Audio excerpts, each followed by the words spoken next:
with the guy, maybe Barmore. I think he might All right.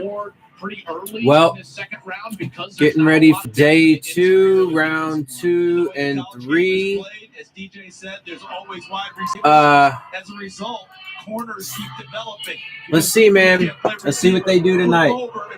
I think so. Going into the draft, I talked about this yesterday or whatever, and I think in my post video, going into the draft, I felt like the greatest needs were offensive line, followed by defensive line, pass rusher, a little bit ahead of interior, but they do need some interior defensive line help as well. What did I say after that? Offensive line, defensive line. And then I think I put safety at third with linebacker and running back tied for fourth. And then corner. Yeah. So tonight they still need offensive line. And there's a bunch of guys apparently that are still available. There's still a few tackles. There's some centers that they could target. They have the 36, I think it is. They do also need a running back. Javonte Williams is and because of how they played things or whatever, I mean, I didn't like their first round picks. I think that they should have gone offensive line instead of Waddle. They should have took Sewell. And I like edge rusher. I really, really like edge rusher, and as much talent as the kid has, I just wouldn't have taken him. I would have taken personally Greg Rousseau, who ended up going to the Bills at 30 instead, because those concussions are super worrisome, man. Not to mention he's had some other injuries. And, he had to medically retire from UCLA. I mean, that's pretty fucking huge. That's a big deal, especially playing such a violent position that is defensive end. And troublesome to me. I'm not sure if the kid's gonna. I hope he does. I hope he stays healthy. If he does, and can live up to his potential. I mean, because that's another thing. Honestly, in some of his evaluations, some people were saying that his explosiveness is not a positive for him, because he overdoes it, or does it, or because of his limited repertoire of moves, pass rushing moves, the explosion can be a detriment, because it can either cause him to over pursue or, just end up in a brick wall of a lineman. But we'll see what they do tonight. I mean, I would say the top needs are still offensive line. I mean, but that's the thing though, is if they don't take one of the offensive linemen with the 36th pick, if they do go running back, say Javonte Williams was the fall, although I'm pretty sure they would have to move up at least a few spots to get to Javonte Williams. I'm not sure he's going to last the 36. But if they skip on offensive line at 36, that means they're probably going to miss out on like all of the fucking prospects. They don't pick it again till 50. There is so expected to be a run on offensive linemen. So again, as usual, if that happens, it will once again be another example of how the Dolphins misprioritized and then miss the top talent at, positions of real need. I mean, over the past few years, including in this draft, they have totally misprioritized, and then they just, and if they didn't, they could have picked best player available and fixed or filled rather a major need on the team, right? This year they could have picked Penei Sewell and filled a major need on the team, and he was best player available. It's a win-win, right? It's the best probability pick you could have had to give your team the best chance. And then that's how you truly help your young quarterback who struggled in his first year and who is smaller and injury prone. You don't do it by going and getting, a wide receiver that you know, just because they played together and just because he's fast and speedy and blah, blah, blah. There's no guarantee that he's going to have success in the NFL, at the very least in his rookie season. He's got to transition. He's got to learn the playbook. He's got to go up against, you know, the top competition in the sport, right? So it's not college anymore. You know, I mean, last year, you know, I would not have taken Tua. I wouldn't have. I would have taken a quarterback in the later rounds, right? There was a couple quarterbacks that dropped to round 4 and 5.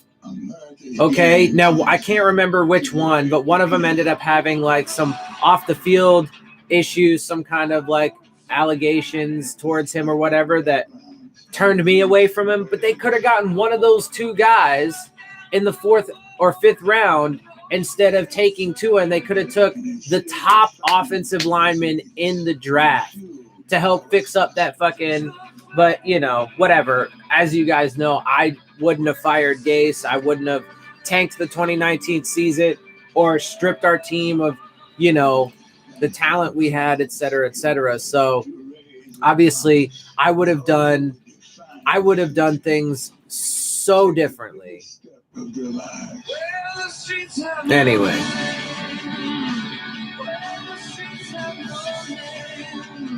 And this is the place where their hopes become reality. This is.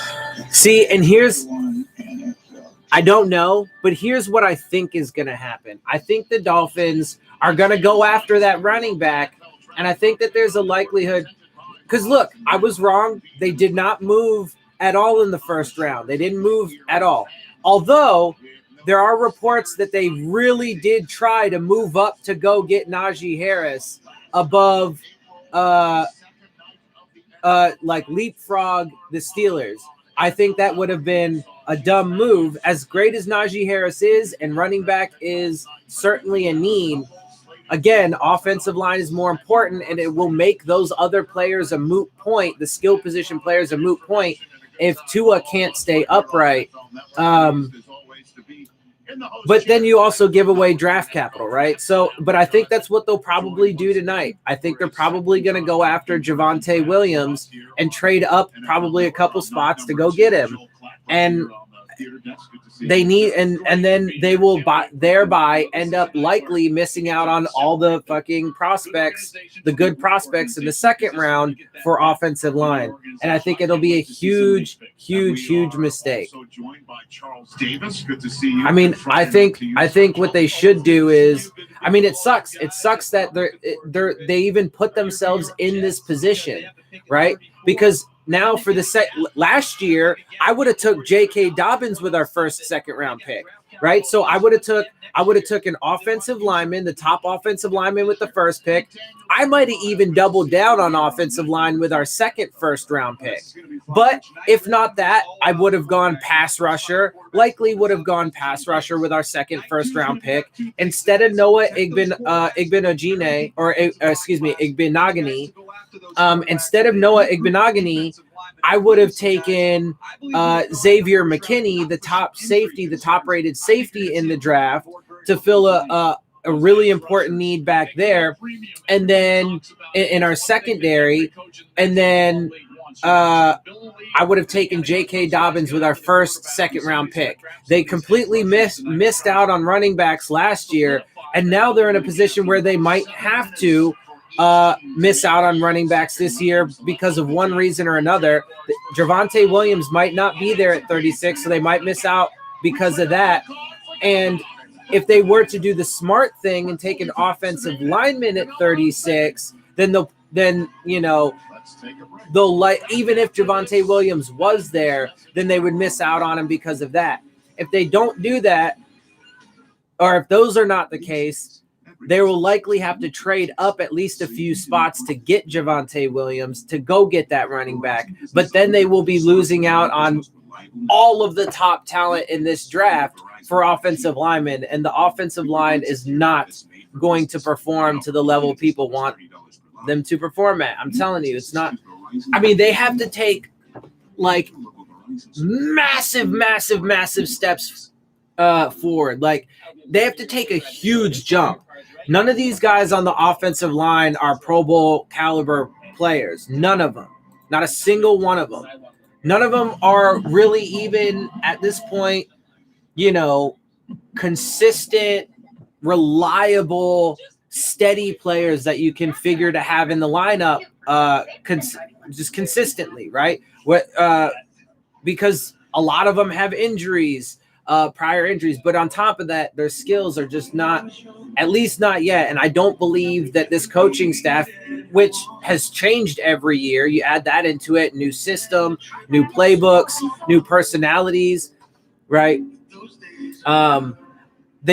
They haven't proven to be able to develop players. They're not very good at it. And so Go with us and find millions. They set themselves up to really be in a tough situation right now, and a lot of the options are not good options. And a cooler full of perfectly chilled Bud Lights. Welcome back, Bud Light legends. It's time to take summer by the coolers. If you want to be a winner, then get a turkey footlong from Subway. That's oven-roasted turkey, piled high with crisp veggies and freshly baked bread. So let's get out there and get those footlongs. Now at Subway, buy one footlong in the app and get 150% off. Subway, eat fresh. Have no fear. Good Morning Football has you covered. Storylines, headlines. Come on, y'all, let's get this started. Make every morning a good morning. Boom. So what they should do, what the Dolphins definitely should do, is take one of these offensive linemen at 36. Don't move up for anybody, even one of the offensive linemen. There's several tackles. There's a center, and even with that, the kid is still going to be a rookie, and the offensive line is still going to have a long way to go. Even if they did do that. Even with Penei Sewell, even if they would have took Penei Sewell in the first round, the offensive line is still going to have a long way to go before they can prove to be, a consistent force in front of Tua to keep him upright and to open up holes for running backs. So, there's that. But they should stay at 36, pick a motherfucking one of these offensive linemen, whoever their top-rated one is, when they get to their pick, and then, go for a running back at 50. If there's good ones. I mean, after that, everybody on the stage are going to help the commissioner make. I mean, if there was still another fucking offensive lineman you could take, you could double down on offensive linemen in the second round, because we have pick 50 as well. So you could do that, or you could get a safety. A safety would be a good pick if there was a good one there.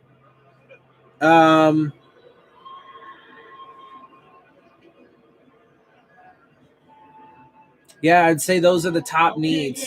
Offensive line, running back, safety. Last night, a night to remember. We had an amazing crowd here at the site, and we had over 30 million people watching last night. Yeah, because of course, Roger Goodell, that's all you give a fuck about. How much goddamn fucking viewership you have. You're such a scumbag. I fucking hate this dude. Don't even fucking talk about that shit, bro. Like, you're a scumbag. Your fucking protocols have been garbage the entire time, and you're currently helping to spread COVID. And God, dude, the amount that they're going to contribute to spreading when fucking they open up stadiums and pack them full of people is going to be absurd. It's just going to be absurd. It's going to be so bad. And since we're just up the road from the Pro Football Hall of Fame and here in the shadow of the Rock and Roll Hall of Fame, all right, fuck off, dude. I don't care about none of this bullshit. Let's get to these picks. Rock and Roll Hall of Famers. Jacksonville's, the clock is not going yet, but Jacksonville is up. They are obviously up next to start round 2. Pick number 33. And then the Dolphins pick at number 36.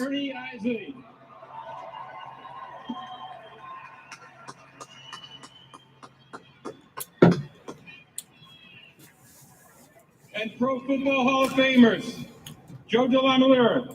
I mean, these dudes are cool. And yeah, this is fun. Franco Harris. Let's get to these picks, bro. Yeah. Orlando Pace.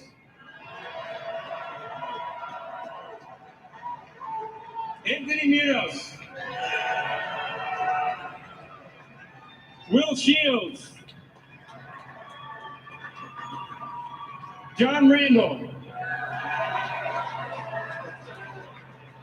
And this year's class, Drew Pearson.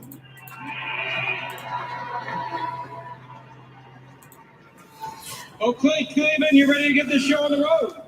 Yeah, fuck off, dude. Let's go. Nobody likes you. You're a fucking scumbag, bro. Get out of here. Now officially open. The Jacksonville Jaguars are on the clock. Good. Jags on the clock. From the Legends community of the Jacksonville Jaguars is going to be the one to announce the pick, as you saw many of those gentlemen on the stage. All right, come on. Let's go. Let's go. Let's go. The Isley brothers are going to announce the Kansas City Chiefs' second pick tonight. Well, isn't that fun? NFL draft, but we're here in Cleveland. So that's it. They're just here to fight the power. Well done. Nice. Well done. So the Jaguars are on the clock. There we go again. They started us off last night, and then they chose with their second first-round selection, care of trading Jalen Ramsey away to the Rams with Travis Etienne from the Clemson Tigers. So they went Clemson. Clemson, what do you think they are going to do, need to do? The floor is yours, Daniel. Well, not only Clemson, but offense, right? With quarterback, running back. They need to go to the defensive side of the ball. Come on. This is a team last year that was 31st. 6 minutes on the clock for Jacksonville for their first They were pick. aggressive in free agency, but I think they continue to add to that here. You know, I looked at Trevin Merrick, the safety from TCU is one of my highest rated players that's still hanging out there.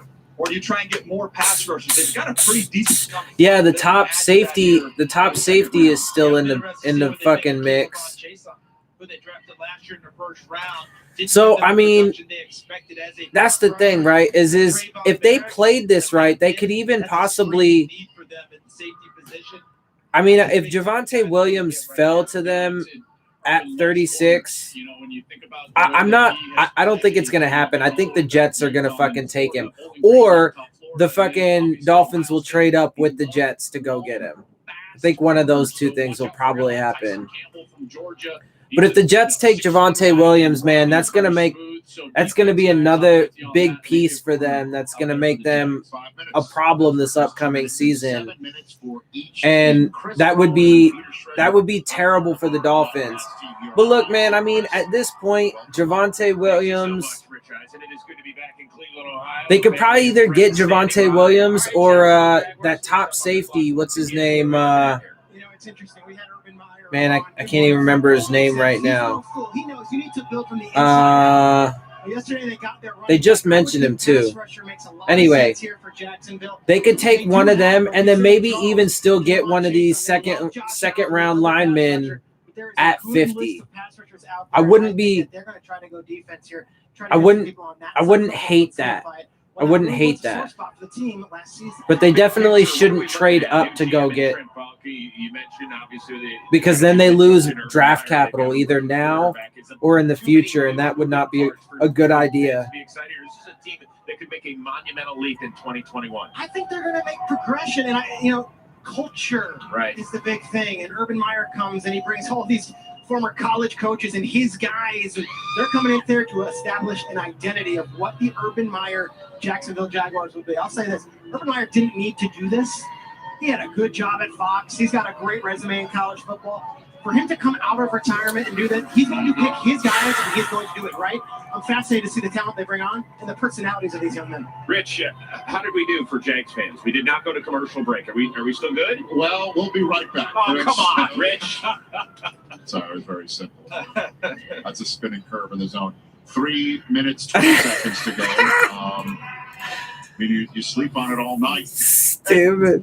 All right, I gotta stop looking at Twitter right now. What do you got for me, Joe? Well, I was just gonna say it's interesting. I forgot what I was about to say. Oh, let's get this pick in. Come on, 3 minutes. They got 3 minutes on the clock. In particular, the guys They need to peel through picks a little bit quicker tonight. Obviously, tomorrow's day 3, and that's rounds fucking 4 through 7. So they're really gonna be fucking the speed. They're gonna speed up quite a bit. Oh, Morig. That's his name, Morig. He's on the board. And I mean, these guys are talking about there's still a bunch of tackles. There's still a few centers that they could possibly get at 50. And they could take Morig at 36, the safety, which I don't think. And look, so safety, part of the reason I gotta say I don't really like our safeties. Eric Rose, all right. I mean, he's all right. He's not terrible. I've never been. The pick is in for the Jags. I've never been big on Bobby McCain playing safety. I think he should have been left in a slot. I think that was a mistake that Brian Flores and this coaching staff made. And it's not like it's really even had all that much fucking payoff either. So, and the fact of the matter is that there's potential that one or both of those guys could end up getting cut because of caps reasons. So I would be all right. I would be all right with the Dolphins taking either Javonte Williams or Morig at 36 and then grab one of them offensive linemen, one of the tackles or one of the centers at 50. If they do that, second round, you're good. I can fuck with that. Or if they take one of the offensive linemen, honestly, the previous scenario is probably the best scenario. The more I think about it, take the top safety. If he falls, I mean, the pick is in for the Jags right now. Then the Jets, then the Falcons, then it's us. So we only got a few picks to go. If Javonte Williams or Morig falls to you at 36, take one of them. If not, get one of those linemen. Get the best tackle or center, whichever offensive lineman you have rated the highest. If one of those two's not there, but hopefully one of those two is there, they can take them, fill a big need, and then get one of those linemen at 50. Let's see what they take. The Jags. The Jacksonville Jaguars select Tyson Campbell, DB. Okay, so Tyson Campbell goes to the Jags, cornerback. So one of the top remaining corners goes to the Jags at 33. Now the Jets could take Javonte Williams. If they take Javonte Williams, that's bad news for the Dolphins. That's the only reason why he hasn't heard his name called. Not just because then they would not get Javonte Williams, but also because then we have to play him twice a year. And I think that the Jets, I really liked Adam Gase's draft last year, but I think that they're adding to that really well so far this year. Even though I wouldn't take a first-round quarterback, they obviously just traded Sam Darnold, and Zach Wilson is obviously one of the top-rated quarterbacks in this draft, and also has his game tape does show some really intriguing things. And since they, need a quarterback desperately, whatever, right? And everybody fucking focuses around that. So cool, whatever. But then jumping up to get Elijah Vera Tucker, I thought was a good move, even though let me rephrase that, because I would never trade up to get guys. I would handle my business in a different way. Like I don't like chasing guys at all, period, no matter what. But they didn't have to jump too far, and they got a premier talent to throw on that offensive line to protect the quarter. At least they are being smart in that sense. And, getting one of the top guys to now protect their supposed, franchise quarterback. If they take Javonte Williams, that's just going to fucking add to it. But here, they're on the clock, 3 minutes. The Jets were, there were reports that the Jets were fielding a ton of calls for this 34th overall pick. So far, they still remain, and there's 2 minutes and 45 seconds left on their clock. So no trade has happened yet. So the Jaguars have chosen a Trevor, a Travis, and a Tyson. That's the way it. They've teed up the first draft for Urban Meyer. Okay. Ian Rappaport, in our pre-draft program, you said the Jets got a lot of calls for this pick. Are they going to keep it or trade it? Chris, the Jets did get a ton of calls. Significant interest, I'm told, for the number 34. Significant interest. The Dallas Cowboys called about coming up potentially for a corner. Panthers. They might still be on the phone. I'm told the Jets are. It looks like they do have several people on the phone right now. They're showing their draft room, bro. There's at least 5. There's 5 people currently on a phone. So there is significant interest. A running back who would be a big time back in this system would fit in Mike LaFleur's system. If they're I mean, honestly, I think if the Jets were smart, they should take Javonte Williams. Because, look, man, the Jets, they were a rebuilding team last year, but they also got decimated by injuries. They're going to get healthy. That Jets defense is not bad. It's not bad. And now they're fucking... They had invested assets under the previous regime in the running back position, the linebacker position, the safety position. They wanted to take those assets, move them around, and see if they can get offensive linemen and some receivers, some other guys. And now they're really building up. What do you want from an every down back? You want them to find the hidden yards of the game, right? If it's blocked for 3, can you get 5? If it's blocked for 5, can you get 10? And this is what Javonte. They're really starting to bolster that, at least theoretically, right? With the supposed franchise quarterback, a top offensive lineman. The pick is in, so they are not trading the pick. Let's see who they take. I think if they were smart, they would take Javonte Williams. Right now, you're chasing Buffalo, right? You're chasing Josh Allen, and that offense has set the pace. So you got a quarterback now to try and chase it. You better give him some people to do the chasing with, because it's going to be a relay race. I think that they would be smart to take Javonte Williams. It would be a theoretical good piece for their equation, for their puzzle, and it would take it away from the Dolphins, who do really need a running back. You always wonder what the Daily News and the Post is going to say. New Zach City was one. They did not take your Zach's Fifth Avenue. They didn't take so long this time. Yeah, that was good. It's got to build. The other one was the Playbook of Mormon. There you go. There you go. It's another New Zach City. I mean, you know.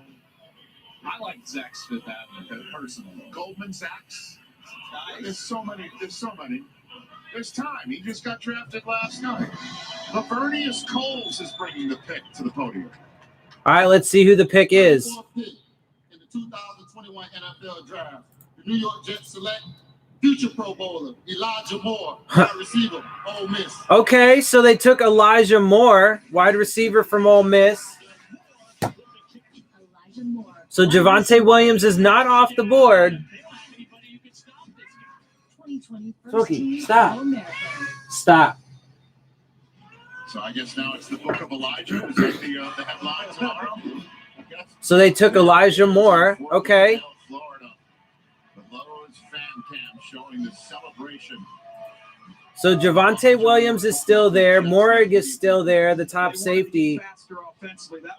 And the Dolphins are 2 picks away. So they're 2 picks away. Atlanta's on the clock right now. You put it on one of your favorite players in the draft. I know this is a regular player for the Jets. They loved what he could bring to their offense. And somebody, when you watch him, guys, this is why I thought he would go in the first round. I would take either Javonte Williams. Tyler Lockett, with his quickness and just how crisp he was working in that Lane Kiffin offense when you watch the Ole Miss tape. I mean, it's just, it's so fucking Think about the creativity that you Williams or Morrig. Mike LaFleur comes from. Get these jet sweeps, fly sweeps, get the ball in his hand. You just got to, it's risky though, because then you just got to hope that one of those offensive linemen is there at 50. That's another 14 picks. I mean, I think there's still probably a decent chance though. I mean, with him and Kadarius Toney, I thought he just had a little more confidence in his hands you saw a corner and a wide receiver go. And double moves, sudden boom, And there's probably like 4 or 5 tackles that people are talking about, and like 2 or 3 centers or whatever that people are talking about. So there is and you know, not all teams will be needing that. So there is a possibility you could still get one of those guys at 50. I could be all right with them taking Javonte Williams or Morig at 36, but they have to get one of those linemen at 50 if that's the case. If they don't think they're going to be able to get one of those offensive linemen, then they need to take one at 36. But I would think it's fair to say you could get one of them at 50. I mean, I'm still not happy with. Oh, the Broncos just traded up. So Broncos are now jumping the Dolphins ahead of the Dolphins. Obviously, but the explosiveness of Elijah Moore is going to be the issue. And their pick is in, so let's see who the Broncos just jumped us to go get. Dependable receiver makes the catches you need to have made. But this kid might turn them into bigger plays. And you guys, Atlanta dropped back to what? 36, 7, 8, 9 to 40th. Joins Elijah Moore's weapons for Zach Wilson. There's been a trade. The Falcons have moved out. The Denver Broncos have come up 5 spots. They're now on the clock celebrating the draft, and then the player that clearly that they wanted. Who do you think they have done that? As the Dolphins are now on the clock. Watch, I bet they take Javonte Williams. Scheduled 36th overall spot. What do you got for me? I think offensive line is an area that could go, but we talked about quarterbacks as well. You know, they didn't go quarterback. Obviously, Patrick Surtain. I know they made. I mean, we're not going to take a quarterback though. Last night. But if I'm looking at a move, I doubt it. A couple positions, look at offensive line where there's a lot of depth, they better not take a second-round quarterback. I fucking smack him in the face. That would be such a bad choice if the Dolphins took a second-round quarterback. But I don't think that's going to happen. That would be. I mean, I don't put anything past these motherfuckers, but. Yeah. History, right? But I don't think that'll happen. He can help them. He's 6'6", 317 pounds. He's still there. Jalen Mayfield, offensive tackle from Michigan, a couple of guys out there. I mean, the commentators are talking about it could be an offensive lineman, so one of the potential offensive linemen could be off the board. But Javonte Williams and Morig would be available. And I could be all right with that. As long as they, of course, like I said, then pick up one of those offensive linemen at 50. I mean, the offensive line is still going to have fucking light years to go to be the kind of unit that they need to be overall, especially to protect a small injury-prone left-handed quarterback. But, you know, I think they can get one of these, you know, top second-round offensive linemen at 50. All right, so let's see who the Broncos take. So here's the Denver Broncos in their choice. Coming to the podium with Billy Thompson.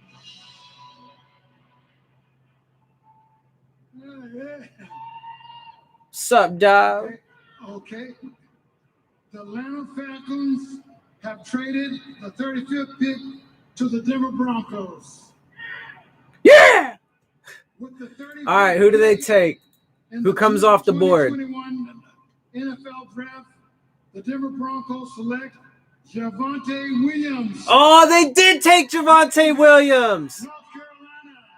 See, fucking, well, there you go. Dolphins lost out on the top running backs. Okay, so I could be perfectly fine if the Dolphins were to take safety. The safety, I don't even know his first name, but Moritz. Well, we knew he wasn't going to have to wait long. We've been talking about him. The contact balance, he's outstanding as a runner and the passing game. I could be all right with that. Otherwise, they got to take one of these linemen. They got to take one of the linemen. I mean, they lost all their running backs. I know Dolphins fans are going to be real upset about that. It's a yard sale when they hit him with equipment flying all over the place. He is a physical, violent runner who looks to attack defenders. I love the way this kid plays. There goes Javonte Williams. As he unloads on the Hurricanes. Boom. That is one of the best running back games you'll see. They ran for about 5 million yards in that game against Miami. How about the quickness, little pitter pat, the elusiveness with his foot quickness, outstanding. And then we talked about him in the passing game. It's not just catching the rock. Watch him right here. You see him as a lead blocker. There's examples of him in pass protection, folding up linebackers like blankets. This kid is very tough. All right, well, Dolphins I like pick the is fact in that at this kid, 36. Phillip Lindsay, you want to add to that with Melvin Gordon back there? This kid's going to get a lot of touches in that offense. But it's just short of 5 million. It was 544 against. I mean, it was an NCAA record. He and Michael Carter combined for those 544 like yards. what is wrong with them, dude? Boston College had to play him and said, I was so. I don't like. None of it makes any fucking sense. Like, and I just don't trust their evaluation skills. I really don't. Laramie Tunsil trade. Still coming? I mean, it's just the hits keep on coming, which is something I guess you should say when the Isley brothers are coming to the stage to make the announcement. But here they come. So I got alerts. They did not take a lineman. They did take a safety, but they did not take the top safety in the draft. So, okay, I mean, and the Dolphins have just kept turning that into players after players and into more picks. Thanks to the 49ers making that trade last night. Here come the Isley brothers, Hall of Famers. just looking at some feeds right now. With the Miami Dolphins next pick.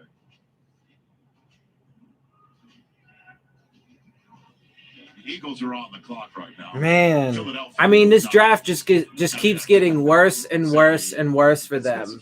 You got so many Hall of Famers. You got to make sure you're. All right. Somebody's got to tell them you have to go to the podium now with the card. Here we go, everybody. Here's the pick. That's Chris Fasala with the save right there for the NFL. Woo! All right, y'all. It's our new record. God damn, son. Friends and family, thank you so much.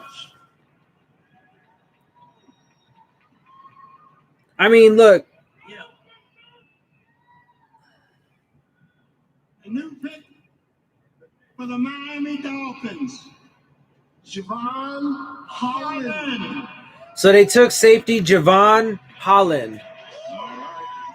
Javon Holland is They chosen. kind of fucked up the announcement a little bit. Going to Miami. So we will discuss that as well as who the Philadelphia Eagles are selecting. I mean, I would have took Moritz, bro. So when we come back to Cleveland, we'll let you know who the Eagles are picking. While the Bengals are on the clock, Panthers and Falcons, who have traded down, right behind them. We're off and running. I mean, he had 9. Let's see. Pre-draft analysis. Let's get. Oh, no, wait. That's Tyson Campbell. Let's see a little. This is what his pre-draft analysis says from ESPN. Come on, bitch. He's 6'1", 207. He came from Oregon. Holland is a well-built and instinctive safety at his best, lining up over the slot where he has the balance, upper body strength, and speed to So are they drafting him to be a slot corner then? Compete with receivers and tight ends, which is good. So, I mean, if he's going to be he played receiver in high school and he's a playmaker with excellent ball skills, well, that's good. He averaged 15.3 yards per punt return. Okay. And he's a sound tackler with the potential to develop into an excellent special teams player. I mean, that's cool, but we need him. I mean, I'm good with a safety, bro, but, like, he's got to be able to fucking – I would have took Moritz. To all those rookies waiting for that call tonight, I got a little piece of advice for you. I don't know. I'm gonna have to look into this kid a little bit more, but I would have took the other safety. At this point I still would have took the other safety.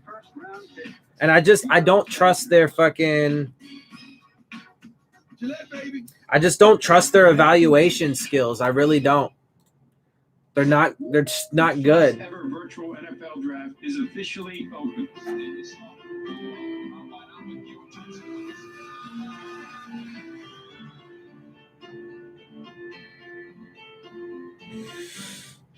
So let's see. This comes from NFL. I think this is out of the NFL app. This is their overview. His draft projection was rounds 2 to 3, and he has an NFL comparison of Jordan Poyer. I mean, if he can live up to that, I don't mind. Versatile defensive back with good skill, above average instincts, and impressive ball skills. Holland plays with good pattern recognition and anticipation underneath. He has the ball, greed, and competitiveness to make contested catches to make contested catches a challenge for opponents. He's willing and able in run support near the line of scrimmage, giving him value as a big nickel, but he lacks recovery burst and will struggle if he's matched one-on-one with speed from the slot, which is what you get a lot out of the slot. He has the football IQ and ball skills to handle split safety duties, but needs to continue fine-tuning his tackling technique. His added value as a punt returner should push him up the board a few spots. So we'll see. I don't totally hate this. I'm gonna before or I don't mind this pick. Like I said, as of right now, I still would probably have took the other safety, Moritz, the higher rated one. But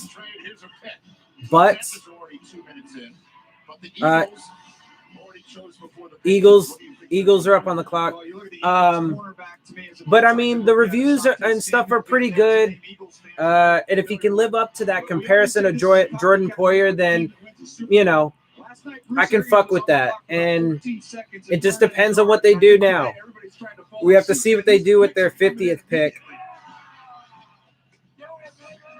And then what is it? I think it's 81 in round 3. But I will say this, offensive line for these Eagles. You're gross, dude. Because they've had a lot of inconsistency there due to injuries in recent years. So the Patriots traded 2 fours to go up from 46 to 30. He had 9 interceptions over the past 2 years, I think it was. So that's not bad. Golick, yeah. Greeny's across the way and Golick's right here. So Little Mike and Mike reunion. I'm going to go ahead and say that as of right now, I think this is their first pick in this round is solid. I'm going to give this one a solid grade for the time being. It does depend a little bit on what they do with number 50 overall. They got to get one of these offensive linemen. Oh, keep going. I was going to sing. Always great to come back to my hometown, Cleveland Rocks. So let's see. I mean, Eagles are up on the clock right now. Now for the Philadelphia Eagles, after a fantastic move in the first round to move up to get Devontae Davis, they've got another great pick here. So with the 37th pick, I mean, a bunch of people are super disappointed though with that pick. I mean, look, you know, the reviews are pretty good and stuff. I mean, he has to live up to it and everything, and I don't really trust their evaluation skills or their development skills. Well, there goes Landon Dickerson. So, I mean, that also – and they missed out on Javonte Williams. So, you have to take into account also the players that they miss, right? And, like, a lot of people are like, JOK was still there. A lot of people are starting to get disappointed with their second-round selections. I mean, they missed on Javonte Williams. Landon Dickerson is now off the board. One of the top offensive linemen remaining, and I think probably the top center. 6-7 times in every single game. He's a finisher. He's one of the nastier players in all of college football. I mean, look, these are some of the comments. 1, they panicked. Why, though? Rather have drafted a lineman, shake my head. Javon, who? JOK was there. Holy crap, we passed. Now I'm disappointed. What? I'm no longer trusting the process. What the fuck was that? I don't know. It's funny. I usually have a different opinion than everybody. I actually thought this pick overall was solid. Again, I mean, I still would have taken the other safety personally over this dude once they missed out on Javonte Williams. But if they can if they can at least still get one of these top offensive linemen at 50, I won't hate it. Hate it. Kind of got a 2-for-1 here. So And those personalities did match pretty well. Kelsey's. wait. There's a trade. Oh, there's a trade, and the Patriots just jumped up the board, and their pick is in now. But so the Dolphins missed out on Javonte Williams, and because he got picked right before them, missed out on Landon Dickerson, who then just got picked shortly after them, to pick this guy. Bringing out the pick for the New England Patriots here tonight in Cleveland, Ohio, and then see what Carolina's cooking up. I don't know, bro. It's just 7 minutes. It's going to go a lot faster. Let's see. Here's his scouting report. Does a good job coming downhill in the run game, flows well to the ball, shows physicality versus blockers, strength to control and disengage from blocks, has smooth and comfortable back pedal. Hang on, let's see what the Patriots pick. With the 38th pick in the 2021 NFL Draft, See what they take. the New England Patriots select Christian Barmore. All right, there goes another top offensive lineman, or a defensive lineman. Defensive? I thought he was. He's going Clemson. Oh, no. Okay, yeah, never mind. Defensive lineman Christian Barmore. So he goes to the Patriots. All right, so let's see. Has smooth and comfortable back pedal, displays quick breaks coming forward. Center field player who is able to read the ball in the air and play sidelines. Ball skills to attack the ball in the air. Punt returner, natural catcher. Good straight line speed with first step quickness. Vision to see running lanes. So, again, you have to, especially for rookies, you have to take into account that their strengths will likely be, minimized to some degree because they're rookies. They got to get comfortable, learn the playbook, gain chemistry, et cetera, et cetera. And their negatives tend to be exposed a bit more, right? His negatives. Not an imposing tackler, can have missed tackles on bigger backs. Play speeds vary on defense. He does not play with the same explosiveness as when a returner. Has some hip tightness in man coverage. His 2019 statistics, because he opted out of 2020, 66 tackles, 4 interceptions, 1 touchdown, and 4 pass breakups. Not terrible. Yeah, I mean, I would have took, if I was going to take a safety here, I would have took the other safety.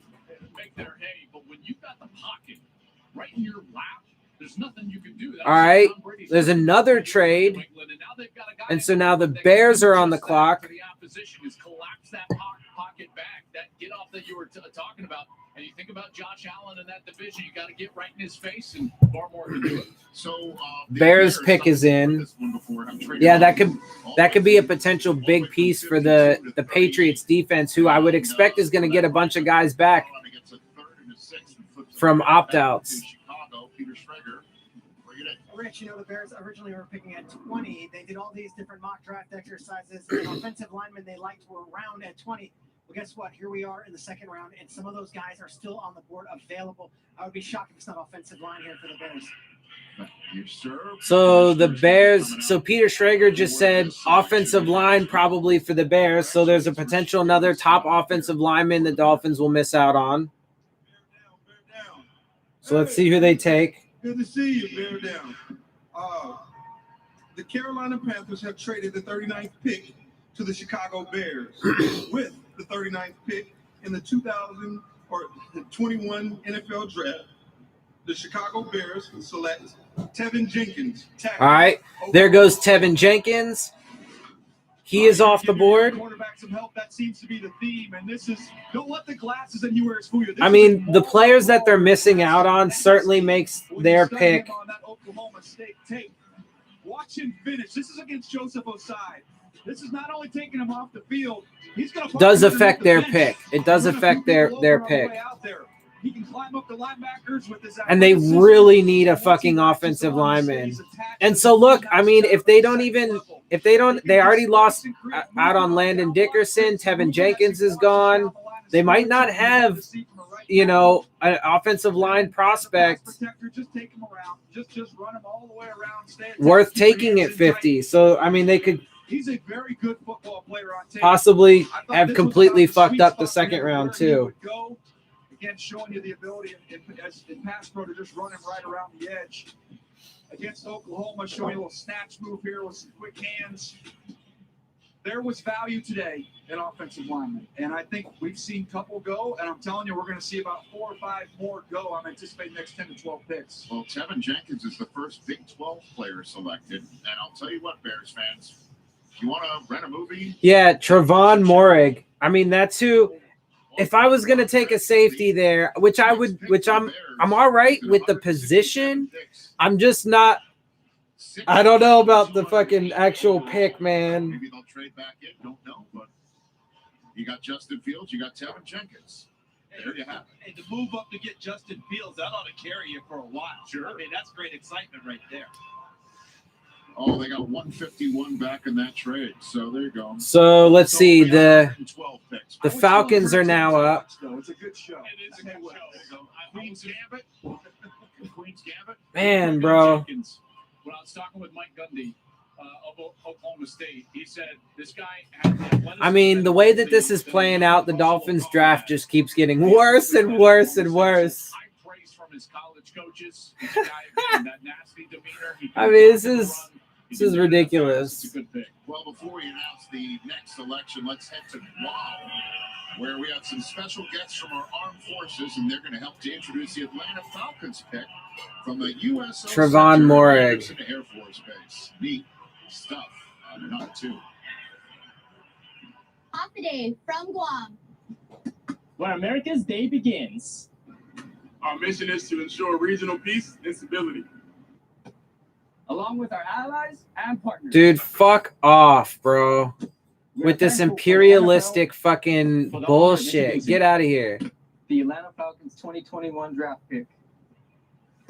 So, from the USO here on Guam, go Falcons!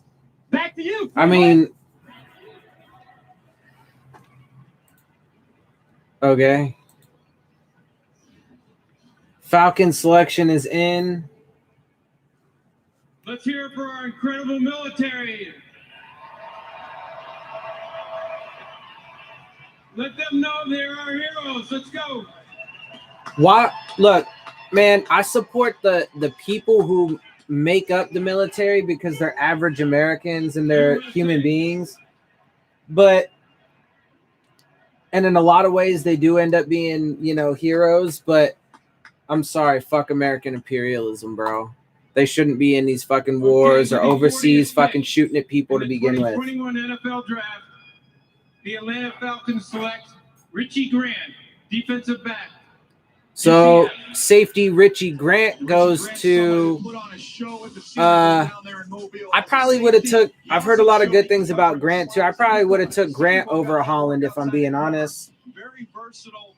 That's what teams love about him. And he's an outstanding tackler. Takes very good angles when he's running the alley. He's a consistent player who also has a little bit of flair as you see some of these big hits. Yeah, I don't know about that pick, bro. Like I'm kind of like I'm losing steam with it the more I go. And they snagged a pick in the 4th round. Move down to take them. We'll hear with the Lions selected. Giants on the clock. And then the Niners back there. All right, so Lions are up. Their pick is in, I guess, but we're going to commercial. Shocker.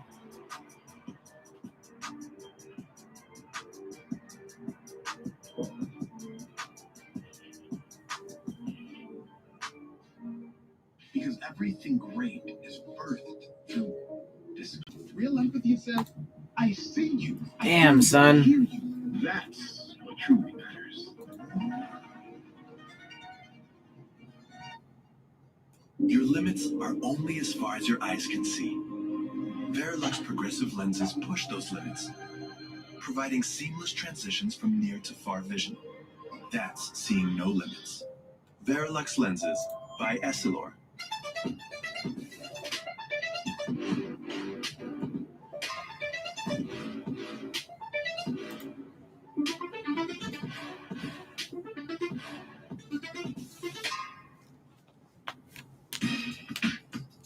To all those rookies waiting for that call tonight, I got a little piece of advice for you. Man, dude, I swear to God, these motherfuckers just don't know what they're doing. Because, baby, when you look good, you feel good. And when you feel good, oh, you grind time good. So I'm getting reports that the Dolphins have now traded up. So that means they're trading away draft capital. Let's see who they trade up to go pick. Every time I eat stuffed crust from Pizza Hut, I play. Man, bro. Watch what happens when I play backwards. Eat 3 topping stuffed crust backwards. The original stuffed crust, just $11.99. No one else Pizza Hut.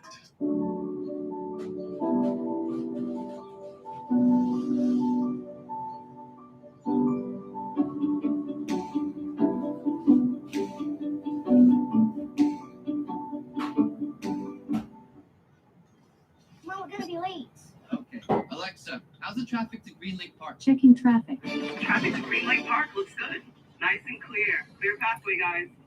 Wow. So the Dolphins moved from 50 to 42. We have to see what else they gave up, though. Justin Fields has been able to rise up. Seems like you always find a way. And that's what's going to allow you to put your own stamp on So it. we're giving up a third-round pick from next year See what you do. to move up 8 spots. So the Dolphins move up 8 spots and give up one of their third rounds from next year. Nice. Let's see who they fucking pick. As in 2 more rounds of the 2021 NFL Draft. Who made the biggest move? Who made the best move? Which of the 5 quarterbacks taken on day 1 is destined to dominate? And who's winning this thing anyway? Every question answered, every pick analyzed on NFL Total Access tonight after the draft. Welcome back to Cleveland. We'll reveal the Lions pick. The Giants just traded down again. Just like last night, the Dolphins have moved up. Man, Let you know what's going on. what are they At the doing? moment, reminding everybody that go to NFL.com and get details on how you can also watch the NFL Draft-a-thon as this goes down. I hosted it last year. You never know who's going to zoom in. Kay Adams doing it this year. Her hands are full. Hey, Cam, what cut was the most athletic Cam, though? You know, they say look good, feel good, play good, you get paid good. What cut, had you playing the best, though? That's the real question. Man, I mean, you see it. So, I'm taking all the way back to rookie year, back when I first got paid. I'm going back to, act like I ain't got no money no more. I thought you didn't get any sacks rookie year, though. I thought you didn't get any sacks. I didn't. But see, now I'm bringing the agility back. And then I'm bringing the wisdom back of 11-year vet now. You know what I'm saying? So I'm combining. I'm forgetting the whole decade. Them 90. Fun stuff from Cam right there. All right, so the Lions. And they pick it. And then the Miami Dolphins will choose. Man. Already made their choice. The Niners are on the clock. The Cowboys right behind them. We'll get the Detroit Lions pick from the commissioner right now. So they're about to announce the Lions pick. I mean, the player that they just picked at 42 is not who I would have picked either. I mean, I wouldn't have traded all the way up there to fucking go get a guy because we had to give up a third-round pick from next year. In the 2021 NFL Draft, I would have picked somebody else for sure. Lions select Levi Onwuzurike, defensive tackle. So Levi Onwuzurike, man, Onwuzurike. Such a tough name, bro. Onwuzurike. Yeah, this is my number 1 defensive Levi right Onwuzurike goes to the Lions at 41. And the Dolphins have moved up to the 42nd spot by giving up a third-round pick from next year. 2019, and you see that one-step explosiveness, and you see the knockback that he's able to generate.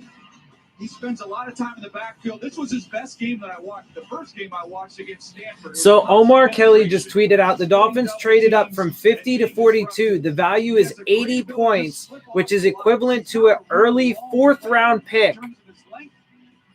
So he's saying that, if I read that correctly, he's saying that the compensation value would have been an early round 4 pick. We gave up a third-round pick from next year.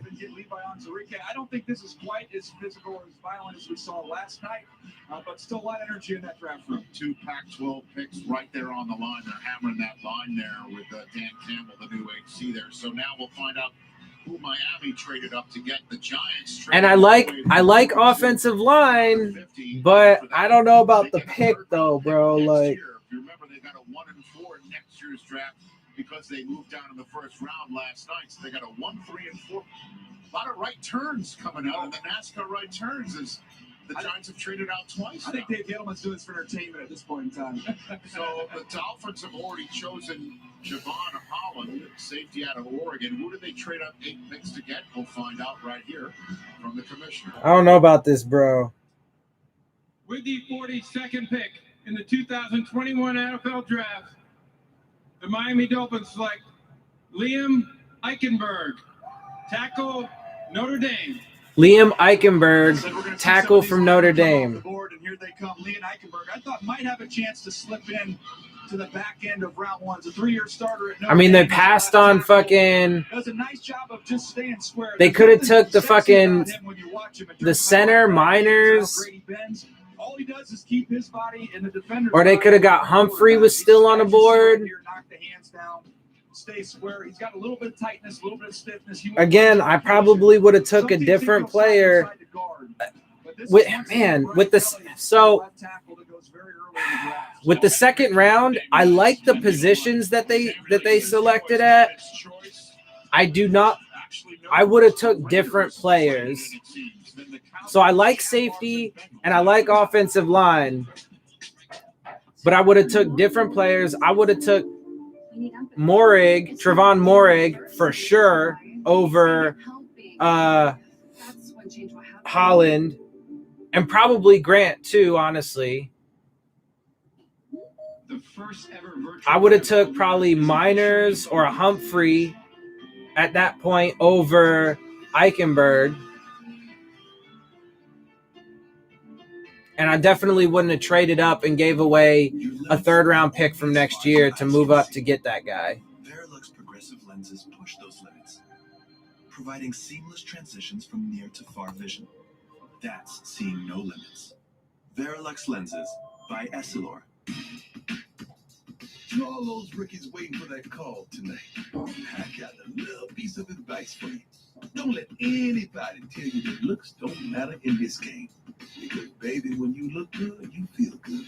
And when you feel good, so here's the pre-draft analysis from ESPN. Eichenberg has below average length and might have to kick inside at the NFL level, but he's an effective pass blocker on tape. He gets set quickly, shoots his hand, stays inside out, and powers down to take away inside moves. Eichenberg is a technically sound and tough run blocker with the ability to move defenders off the ball. So we'll see. Can he translate that to the NFL? Justin Fields has been able to rise up. Seems like you always find a way. And that's what's going to allow you to put your own stamp on the league. I can't wait to see what you do. Watch the NFL Draft-A-Thon live to benefit pandemic recovery. I cannot wait for this. Join Kay Adams and celebrity guests for a 2-day event. Hey, Russ, why did your wife put you out in the car, man? Can she yell at you in the house? Find out more at NFL.com/Draft-A-Thon. What does it take to ensure that no one is left behind? The Players Coalition is dedicated to providing educational grants, access, and technology to those who need it most. What does it take? I don't know. This second round is I got real mixed feelings right now about the second round because, like I said, I'm cool with the positions they took. They really did need an offensive lineman. They need a lot of help on offensive line, and Javonte Williams went just a little bit ahead of them. And I would have been cool with a safety. We definitely need help at safety. But I would have took Trevon Moehrig. I would not have traded up. I would have stuck at 50. Especially, man, because if Miners or Humphrey is available at 50, nah. Check out the Bud Light draft tweets here on draft night here in Cleveland, Ohio. Sunset. He's projected to be a project. We'll probably have to kick inside because he doesn't have great length. Now about to make their pick because they traded with the Niners, coughed up a 4, got a 7 back as well. To move So on. Raiders are on the board right now. Shocking a lot of people by choosing Alex Leatherwood with the 17th overall pick last night. One of 8 Alabama players in the first 38 picks tonight. That's a record for the most picks in the first 50 of a draft, and they did it in the first 38 when Christian Barmore was chosen by the Patriots to give them 8 of the first 38. This is the 43rd overall pick in the draft. The Cowboys have already made the 44th. The Jaguars on the clock with the 45th as we speak. Do I hear Dylan Moses? Let's just go Bama again. No, defense, Merrick makes sense. Yeah, it does. The San Francisco 49ers have traded the 43rd pick to the Las Vegas Raiders. Somebody fucking tweeted out, our O-line of the future is 80% done. Nah, bro. That's not true. This offensive line. Merrick, defensive back. So there goes Trevon Moehrig.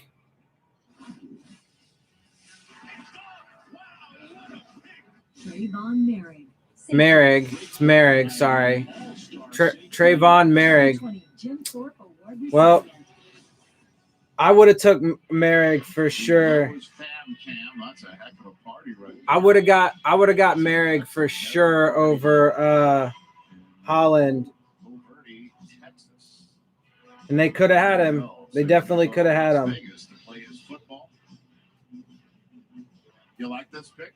I love this pick, Rich. So this is what's so great about the draft. They take my 62nd player at 17. They come back, get my 16th player at 43. Just shows you can have all different opinions on these players. Yes. But Trayvon Moehrig. So this dude, Eric Galco, add in Solomon Kinley, and they've already drafted 4 starters over the last 2 years. That's because they didn't have anybody on the offensive line. Just because they're starting doesn't mean they're actually that good or that quality or caliber of a player. It was out of complete necessity because they literally don't have an offensive line. Like, what kind of dumb shit?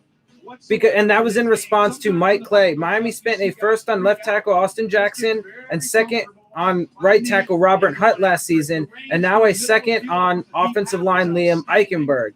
Then Eric Galco added in Solomon Kinley, and they've drafted 4 starters over the last 2 years. They drafted 4 linemen over the past 2 years. That doesn't mean they're good. And in fact, they actually drafted Michael Dieter the year before that, and he was complete trash and likely won't even be on the team for much longer. So, like, what are you talking about? Just because they added bodies to that room doesn't mean they're making the right decisions. And so far, they have not made the right decisions. Hall of Famer to be. Drew Pearson with the Dallas Cowboys selection, 44th overall. You have the stage, Drew. So Cowboys are up at 44. Bro, I'm telling you, man, if Miners or Humphrey gets to fucking 50 and they're still on the board, if either one of those players, then my grade on this round is going to go down significantly. The 44th pick in the second round. I'm also honored to be here in Cleveland, Ohio, home of one of the all-time greatest franchises in NFL football history. Woo! Yay! And I stand here tonight on the shoulders of many great Cleveland Brown football players like Jim Brown, Leroy Kelly, Bobby Mitchell, Dean Hickerson, John Woolen, Gary Collins. Okay, dude, come on, get with the pick. Nobody cares. 42, Paul Warfield. Congratulations, yay, whatever to all the old people that are not in the NFL anymore or possibly dead. Franchises, every team I supported. However, on behalf of the 5-time world champion Dallas Cowboys, Hall of Fame honor, Mr. Jerry Jones, Miss Dean Jones, and the Jones. Oh, dude, fuck off. Get to the pick, man. Come on. With your blunderous shit. Blunderous shit. And of course, the Cowboy Nation, with the second pick in the 44th round, pick in the second round. The Dallas Cowboys select defensive back from Kentucky, Kelvin Joseph. So cornerback Kelvin Joseph goes off to the Cowboys at 44. So we're 6 picks away from where the Dolphins were at 50. If Miners or Humphrey if either one of them is available, my draft grade for this second round is definitely going to drop significantly. Not only his pro day, you saw it early in his career. He was transferred from LSU, ended up at Kentucky, but a very fluid, fast, and explosive athlete. There are some ups and downs when you watch the tape. Notoriously, Kyle Pitts got after him a little bit, but Kyle Pitts got after just about everybody that lined up against him. This kid's got stop-start quickness, and again, just very fluid and smooth. The athleticism's all there. This is a Cowboys team missed out on the corners in the first round. They swing back and get one here in Kelvin Joseph. Yeah, this is Right now, my grade on the second round is a C. So the short side of the They get a C grade for the fucking second round from me right now. Those NFL scouts are going to love those 4 Jags, interceptions, and he shut it down. damn, Jags got another pick. Jags pick is in at 45. In some people's eyes because of that opt-out. Yeah, if Humphrey and or Miners is available at 50, I'm definitely dropping the grade to at least a D. Jaguars next pick. We'll be right back. Right after. No, just kidding. I'll probably drop it to a D because I gotta say, like, the safety I am kind of intrigued about, and I'm cool with the position that they took him at because we definitely do need safety help, and he does intrigue me. But I would have took Merrick for sure. 2021 NFL Draft. The Jacksonville Jaguars select Walker Little, tackle. Stanford. So tackle Walker Little goes off to the Jags. Yeah, Walker Little, Rich, he is a huge, huge man. He can uproot defenders. It's just a little bit of durability concerns. Had a lot of injuries during his career. You got to go back to 2018 to really see his good tape. As a pure left tackle, though, there's a reason why he was a 5-star recruit, and that's a theme we've seen from Urban Meyer going after guys with big-time reputations coming out of high school. Here he is climbing up to the second level against USC, latching on and being able to drive those second-level defenders. He can reach and cut off with his athleticism on the backside of the run game. Again, there's a reason why you're that sought after as a recruit coming out of high school.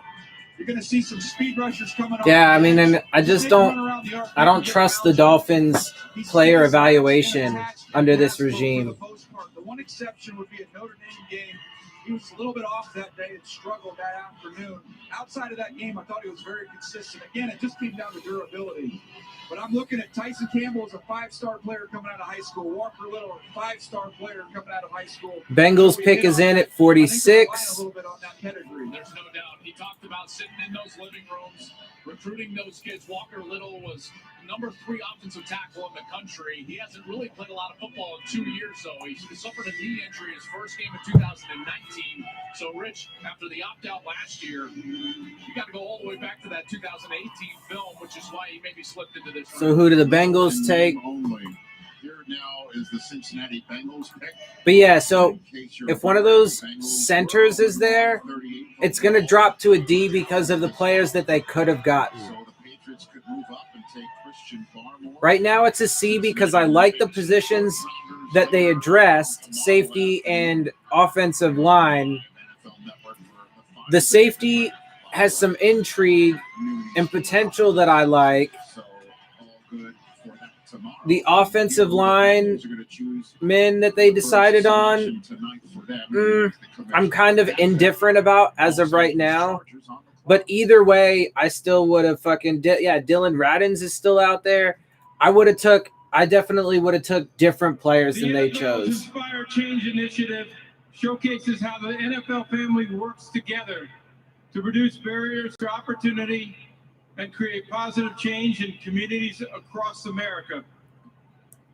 Cincinnati native Means Cameron is a graduate of Program Mortar, supported by the Bengals' local Inspire Change efforts that helps minority entrepreneurs. So let's see who the Bengals take.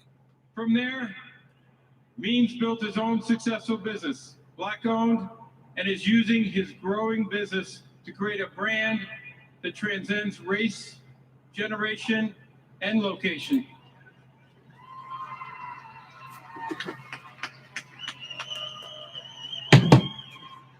Congratulations, Means. Please do us the honor of announcing your Cincinnati Bengals pick.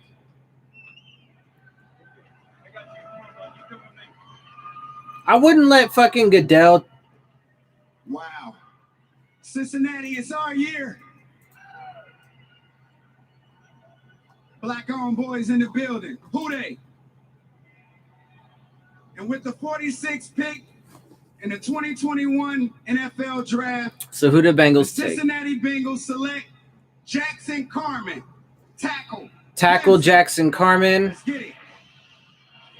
Well, they decided between a wide receiver and Penei Sewell in the first round. They went Jamar Chase. The plan had to be to come around and get your offensive lineman here. They do it with Jackson Carman. Played a little bit heavy last year, started to lose some weight later in the process. I think that'll help him going into next year. He's had some injury concerns as well, but guys, I feel like the theme is going here. This is another big-time five-star prospect coming out of high school, one of the highest recruited offensive linemen to ever go to Clemson, who some people believe he's going to end up sliding inside the guard, but I have to believe the long-term plan for him in Cincinnati is going to be as a right tackle. I mean, if we keep talking about players selected by Alabama and Clemson, aren't they all five-star? I mean, And with all these guys going, you would think these teams would be for rep next year. They'll both be overseas. They just reload. It's like the waves. They just keep crashing. Okay, so we're up to the Chargers, Niners, Cardinals, Giants, and the Giants are picking at 50. The first ever virtual NFL draft is officially open.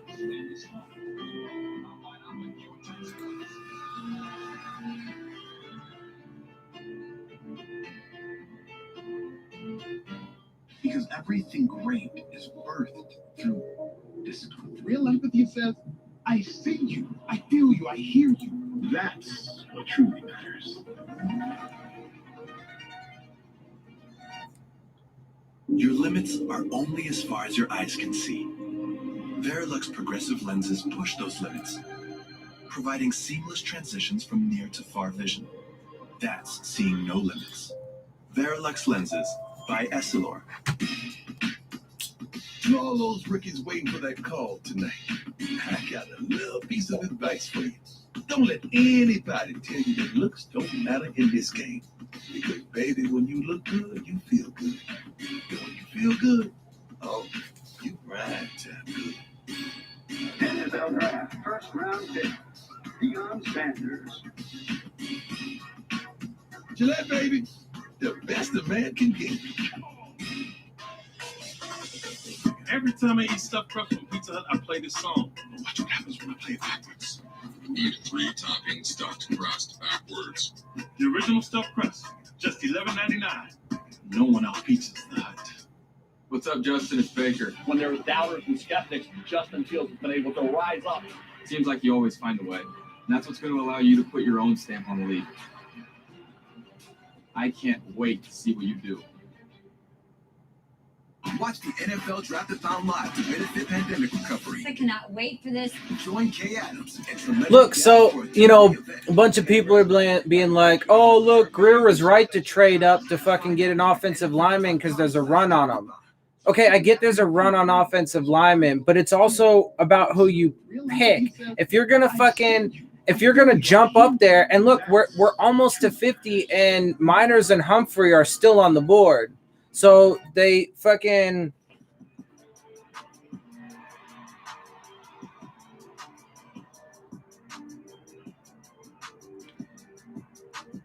what is it? Chuba Hubbard too. He's still on the board, which is interesting.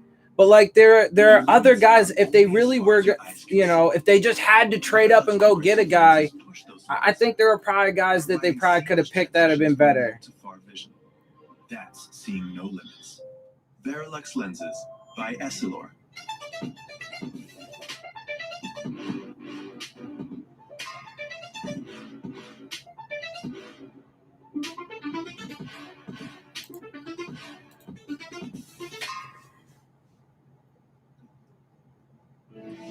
philanthropic centerpiece of the NFL Draft, Draftathon raises awareness for key issues at the intersection of pandemic recovery and our hardest hit communities. 1 in 3 Black, Latino, and American Indian Alaska Native families lack the home internet access needed to complete their schoolwork during the pandemic. The Education Trust helps close opportunity gaps that disproportionately affect students of color and underserved communities. Help everyone stay connected. Donate now to Draftathon and help close the digital divide. Keeping soaking in these Bud Light draft tweets here in Cleveland. Look at that sky. As the sun is setting on the final day of April 2021. We are at the NFL Draft night. 2 rounds, 2 and 3. Pick 47 coming in, Los Angeles Chargers. DJ, I would ask you what you think, but it's time for the pick. Time for the pick. Hank Bauer is bringing it to the stage. He always brings it wherever he goes. Mr. Energy. So Chargers pick is in at 47.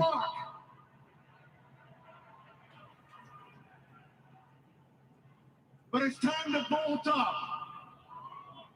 With the 47th pick in the 2021 NFL Draft, the Chargers select Asante Samuel Jr. Chargers select Asante Samuel. There goes another corner. The secondary for the Chargers is going to look a little different when they get a couple Seminoles. You're going to get Derwin James back in the lineup this next season. Now you add Asante Samuel, who is an absolute ball hawk. The comp is easy. You just got to go to his dad, Asante Samuel, because the movement looks exactly the same.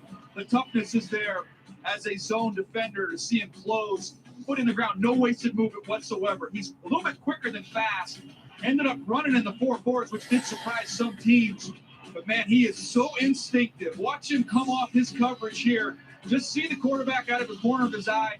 That is absolutely the same thing you saw his dad do year after year in the NFL. Zone coverage, which I think you'll see a good bit of that with this Chargers defense. Be able to keep your eyes in the backfield, keep your eyes on the quarterback. He reads, anticipates, and jumps routes. Jalen Ramsey, another Florida State Seminole, fired up about bringing a Noah West Coast. And who did you say the comparison was? Dad. Yeah, exactly. And this is an NFL comparison presented by Jeep. And it is his father, Asante Samuel Sr. And you'll see the movement and the skill that Asante Samuel Jr. Junior used to get to the NFL now. Senior did that prior and passed on those good bloodlines, those good genes, and of course that good thinking in terms of becoming a nice DB for them. What's interesting to me about this, Joel, is he goes to the Chargers.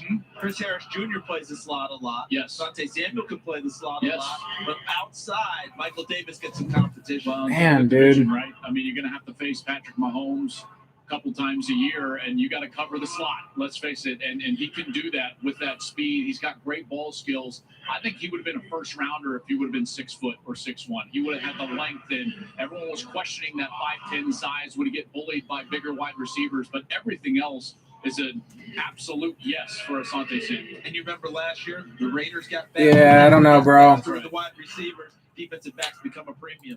That's the 5th corner, 6th defensive back tonight.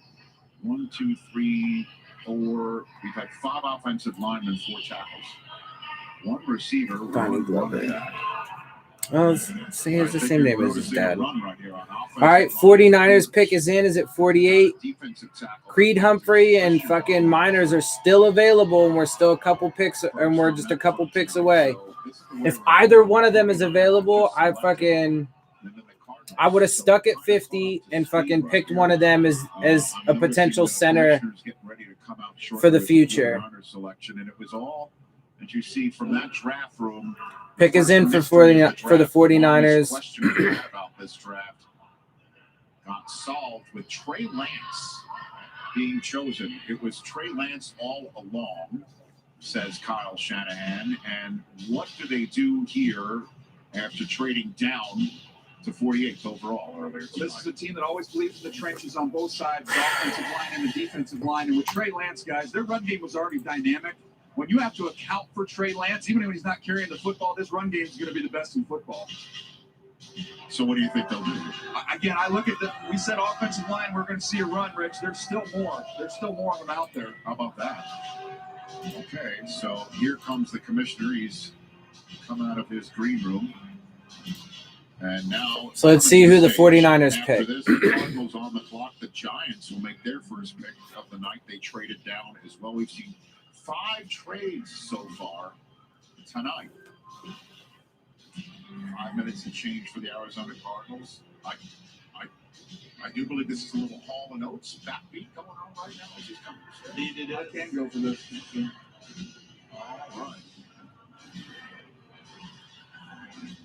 So All right. the Niners add to Trey Lance. Who do they take? With the 48th pick in the 2021 NFL Draft, the San Francisco 49ers select Aaron Banks, guard, Notre Dame. So they took guard Aaron Banks. So another offensive lineman. 25 pounds. This is a big, massive guard who, in pass protection, you just can't get through him. He's just too big and powerful. In the run game, he's able to turn you. He's a finisher. He's not the most athletic offensive lineman, which is maybe a little bit the surprise there with San Francisco. I thought they might value a little bit more of that foot quickness. But what he can do is come off the ball and move you in the run game, and you're not going to be able to get through him in pass protection. He absolutely mashes inside. And that's, I mean, when you look at him there, on one side is Laken Tomlinson. He'll compete with Justin Stewart for that other guard position and give him better heft in the run game. What a division this is. That's in football. I really think that you can make an argument. So there's two. So, man, yeah, Creed Humphrey and Miners are going to be Humphrey and Miners. At least one of them will be available at 50. At least one of them will be available at 50. So I definitely would not have traded away a future 3rd round pick to move up 8 spots to get Eichenberg. I would have stayed at 50 and got either Miners or Humphrey. Division that is the deepest end of this pool. I think that would have been the far smarter decision. And instead of getting Holland, I would have picked Merrick. Cardinals in that clutch decision they made. They just taken Josh Rosen. They decide, no, we've got a shot at Kyler Murray. Let's turn the page and let's upgrade it. Man, dude. Rams, even haven't been to a Super Bowl. Yeah, so my grade for the 2nd round is going to drop from a C to a D. Trade all that capital, go up and get Trey Lance. And here Russell Wilson just staying up there going, hey, I'm still here too, guys. And Joel, they go past the quarterbacks. They draft Aaron Banks here. Yeah. Hey, Aaron Banks, congratulations. Can you block Aaron Donald? Run for me. Run that 325 pounds. Can you handle that big guy? It wasn't just Goff that made a Super Bowl, then was moved on from. Jimmy Garoppolo. So Arizona's pick is in at 49. Being moved on from. So not only maybe the deepest division, but the most fascinating. If both of those centers are still there, Humphrey and Miners, it makes it even worse because then they would have had their fucking pick of the two. And center is something they really, out of the entire offensive line, the center is probably what they need the most. Well, you know, they did choose Andy Isabella with the choice that they got for Josh Rosen a couple of drafts ago. And he just hasn't been that guy. I know. Christian Kirk there, and who knows about Larry Fitzgerald. Larry, if you're out there. Terrible. We'd love to see it back. Here comes Kelvin Beachum with the pick for the Arizona Cardinals. Fucking terrible. 49th overall.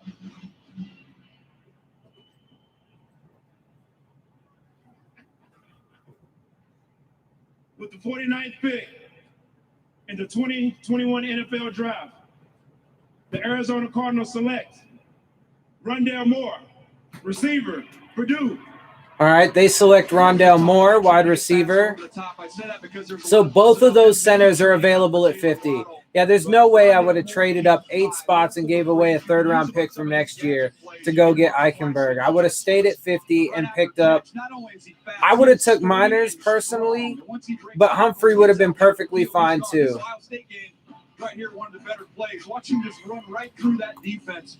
That was his hallmark game in 2018, which was his And then best because season. I personally don't trust their player evaluation or their player development abilities. So, Field route double moves. He's got not only a second gear, but a third Man. gear down the field. I really felt like Cliff Kingsbury wanted to add this element. They tried, as you mentioned, Rich. I like the positions they addressed. I just don't. I would have chose different players. To get a vacuum cleaner or something. They're going to need it in the celebration. I would have took Merrick, and I would have stayed. I would have took Merrick at 36, and I would have stayed at 50, and picked up fucking Miners. He won the Paul Hornick Award as the most versatile player in college football. This guy struggled with some injuries in Damn, bro. 2019 and in 2020. I think that's the only reason he slipped to this point, because he is a dynamo on the field. Charles, what I love about him is all the different ways he can affect the game. Handing it to him out of the backfield, he can get his production on special teams, and then the toughness. That run against Ohio State, I had several people send me that clip and be like, how about this guy? He's a fantastic player. So the Giants are on the clock. 3 minutes and change. Perhaps when we come back from the break, it'll be just in time to hear their pick. So Giants are up. Washington, Carolina, and the Tennessee Titans here on night 2, round 2 of the NFL Draft Live on NFL Network. To unlock the world's greatest potential, we need empathy. It's not David versus Goliath, it's David helping Goliath. That's such a dumb thing.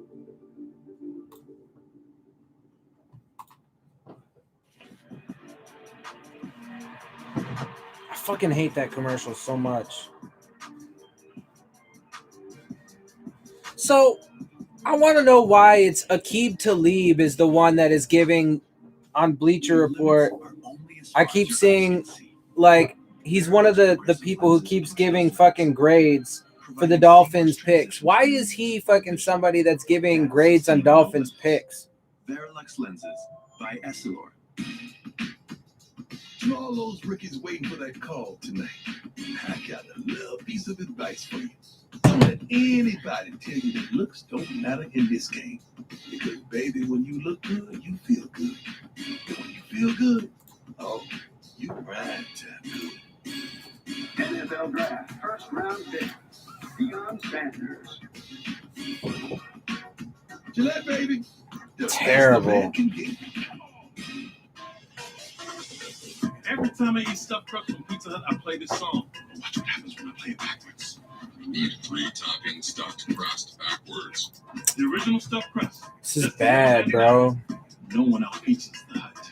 Watch the NFL Draft-a-thon live. I mean, like I said, these picks in the second round, like, it started off as a C grade because, I mean, even you could even say a low B. Like I'll even give it as much as a low B, like a B minus, because they chose positions that they had needs at, safety and offensive line. The safety that they chose has some intrigue and potential to me that I like. Seems like you always find a way. And the offensive lineman that they chose, he's got some potential. I'm kind of indifferent about him from what I've heard and seen right now. But regardless of that, I definitely would have picked different players, 100%. And I definitely wouldn't have traded up to go get fucking the lineman that they did. Having to give away fucking draft capital, precious draft capital to go get him when they could have easily just stayed at 50, the pick right now that the Giants are at, and got Miners or Humphrey. Go with us and get millions of flexible booking options. Expedia. You know, hey, whatever, man.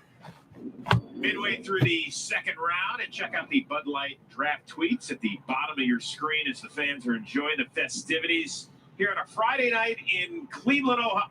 Oh, yeah. Why not? You got to get him on Good Morning Football, Peter Traeger.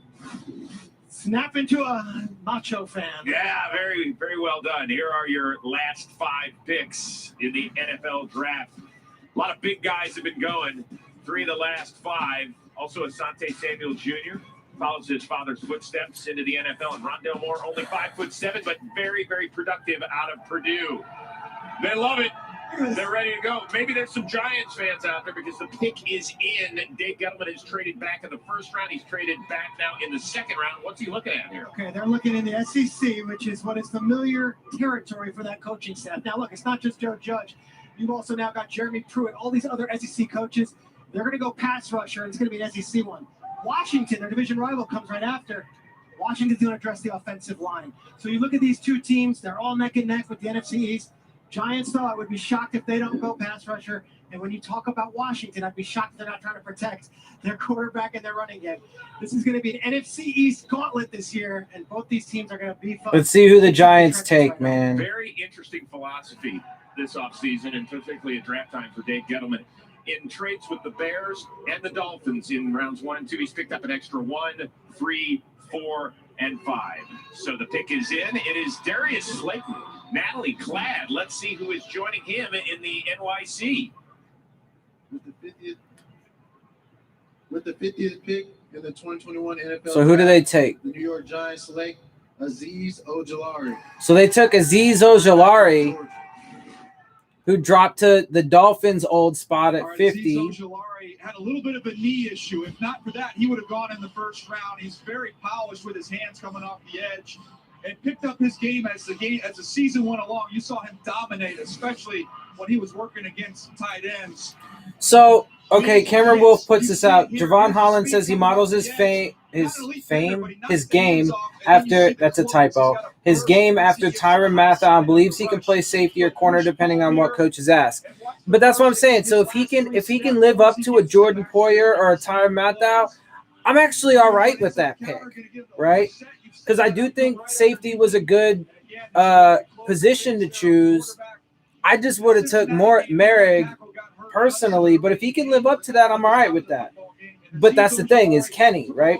And then Liam Eichenberg played left tackle at Notre Dame, but says he's willing to play all 5 offensive line spots.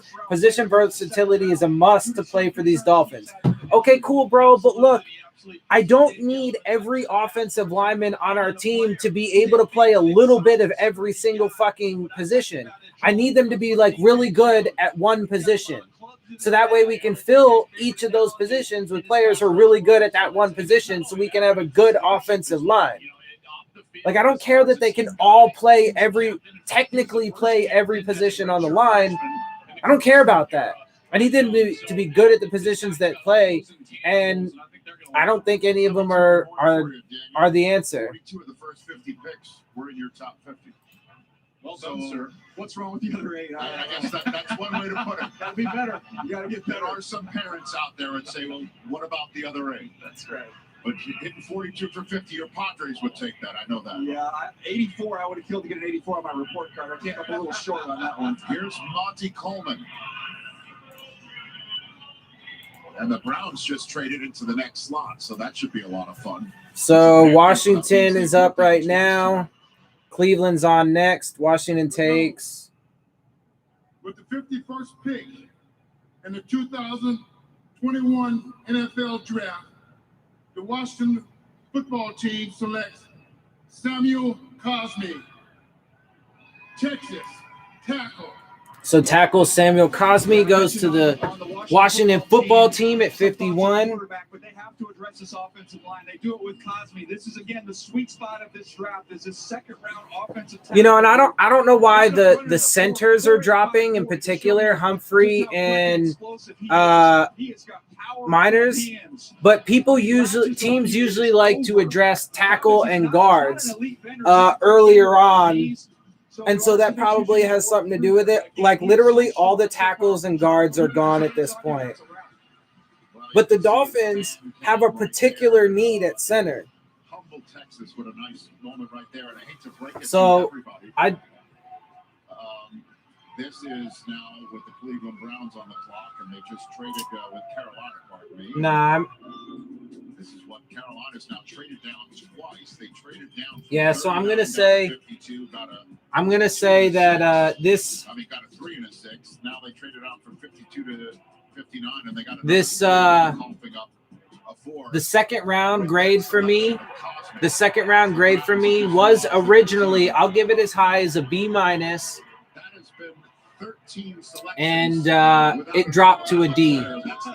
A D+. I'll even give it a D+ just because I still have some intrigue about that safety, and if he lives up to his comparisons of Poyer or Mathieu, I can fuck with that. players. So I don't know what's going on with Alabama, But I definitely would not have traded up to get Eichenberg. I would have stayed at 50 and got Miners or fucking Humphrey. Come get me. I'm an Alabama player. Well, we'll see if the Browns might have that in mind. But Carolina's traded down twice now again tonight, and the draft haul is going. Go use the bathroom real quick while the Browns are still on the clock. That's Kevin Stefanski, the coach of the 11-win Cleveland Browns.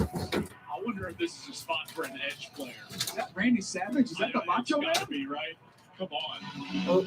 That's amazing. Pick is in. Traeger mentioned it a little Let's while check this ago. pick real He quick. snapped into it. But the Macho Man coming out here wanting to help make that pick. Please tell me he just walked up and was like, hey, man, I dressed up Hang like on. this. I'm sitting in the chair. No matter who. All right, I'll be right. Yeah, I don't care. I'm taking the chair. In the chair. Who's gonna stop it? Nobody. What you gonna do, brother? Damn it. By the way, is that By the way, is that an actual mask of his face that's on his it face? certainly right looks now? like it, doesn't it? By the way, he's a former minor league baseball player like you, Joel. No, Macho Man was a minor league baseball player before he got into professional wrestling. Good man. Topics I did not know we would touch this evening. The Macho Man's minor league baseball career is not on my bingo card. Don't get me started with his brother, Leapin' Lanny Pompo. They're hyping it up here in Cleveland, Ohio. The Browns, an 11-win team. They won a playoff game for the first time since coming back to life in 1999, beating the Pittsburgh Steelers. Gave the Chiefs a nice run for their money in the second round of the playoffs. And they got the Macho Man. Who's making the pick? Miss Elizabeth? Let me look. All right, somebody was in the bathroom, so I gotta wait. But let's see who the Browns take now. Actually, I think it's a special youth football pick coming up on the screen, coming up on the stage. But that's a good reference, though, DJ. This dude needs to calm down He now. doesn't spin off the stage. Let's hope the Hulkster doesn't show up so you have the towers of power. This guy wearing roller skates? Good Lord, where's the commissioner? If he's out roller skates, where's his whistle? Can he come down top row now or what? Here he comes. I don't know, but if he's going to put you you better get some help. Bedlam here inside the draft hall. The Macho Man, meet the commissioner of the National Football League. That's a meeting I never thought we'd ever see. Tag team. He's in. Stupid. Come on, bro. Pick the fucking person. Let's do this. Move on. We need to get to the motherfucking third round so I can see what other dumbass choice the Dolphins make. For the Browns pick is Coach Marty Gibbons from Lake Catholic High School.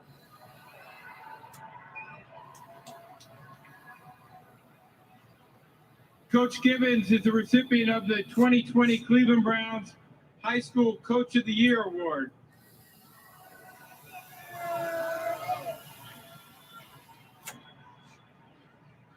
His commitment and Damn, come on, dedication there's to still the some in there. football What the fuck? community goes above and beyond, and he is truly a player's coach. Coach, we congratulate you for your awards and what you're doing for the next generation of our youth. Coach, it's your honor for the Cleveland Browns choice. Fuck it. New cartridge.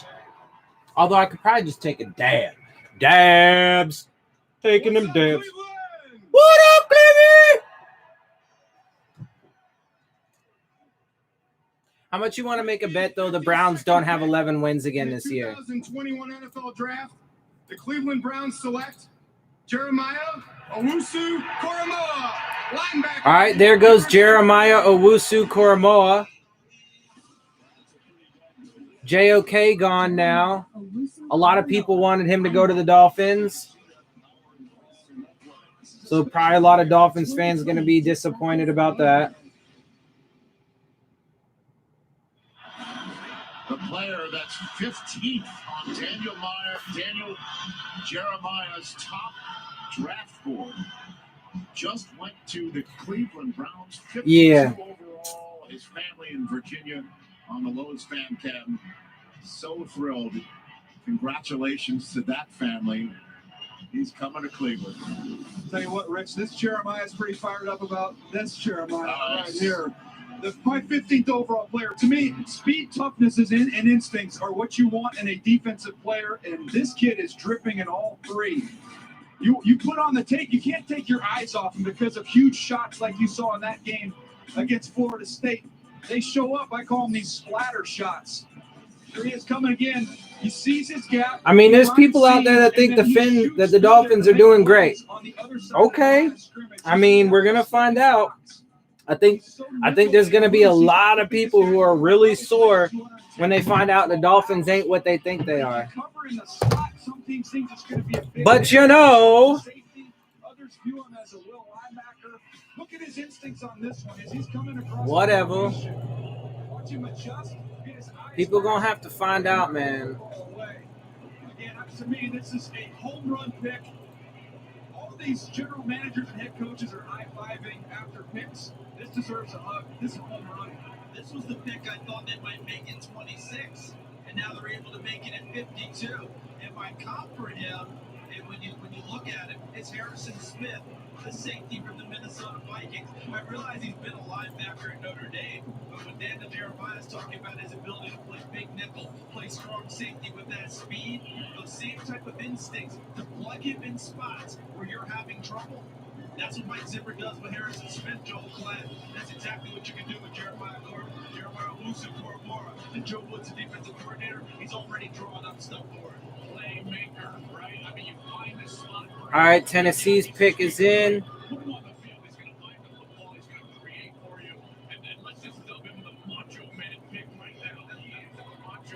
Oh yeah, that wasn't the Randy Savage. It wasn't? No, that was that Bonesaw McGraw with Spider-Man movie. Randy Savage, may he rest in peace for 10 years. Yeah, but did you see his Bonesaw McGraw in the Spider-Man movie? He was great. Sure. So the Tennessee Titans pick is coming up. It will be introduced by George the Animal Stealer. Meantime, we'll send things to you, Chris Rhodes. Chris. Rich, thank you very much. Joined by Peter Schrager once again, and somebody was up here jumping off the top rope. That's all I can tell you. The city of Cleveland is excited. They've got help with their first two picks.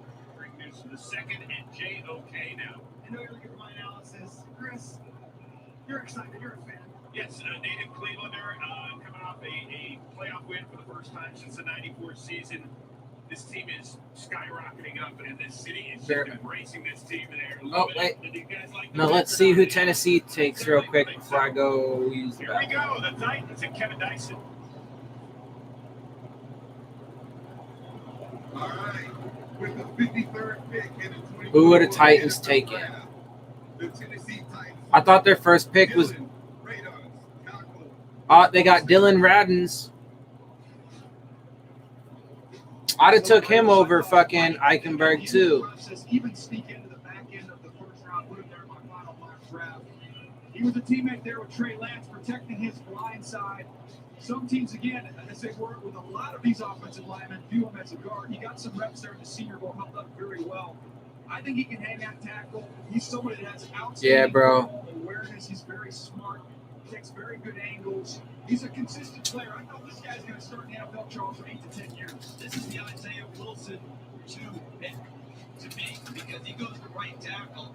You already have Taylor Lewan coming back to play left tackle. And I like when they're already having guards with Saffold and Nate Davis. And just a heads up to Dylan Radins. When Taylor Lewan says to come on Bussin' with the Boys podcast, there's no engine in the bus. It's a bus without an engine. It's a bus with a podcast. There's no engine. Get an engine. Maybe this guy could get an engine. The 2021 NFL Draft is brought to you by Bud Light, the perfect draft choice for the NFL Draft, and delivered by Pizza Hut. Order today at pizzahut.com.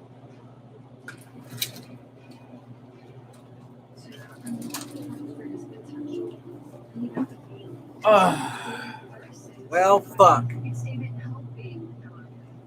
What a shit draft, bro. What a shit draft. These motherfuckers suck, dude. The first ever virtual NFL draft is officially open.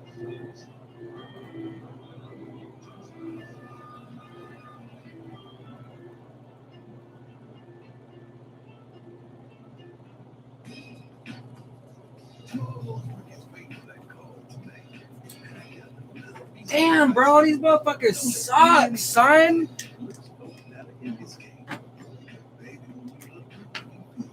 These motherfuckers suck, dude. I'm just saying, bro. They suck.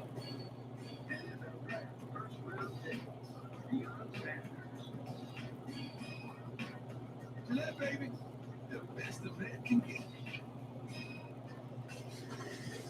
Every time I eat stuffed crust, I play this song. Eat 3 topping stuffed crust backwards. The original stuffed crust, just $11.99. No one else eats it. What's up, Justin? It's Baker. When there were doubters and skeptics, Justin Fields has been able to rise up. It seems like you always find a way. And that's what's going to allow you to put your own stamp on the league.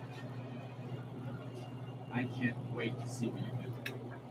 I'm about to take a dab because this fucking draft sucks and they're fucking it all up. As per the usual, though, I'm not surprised.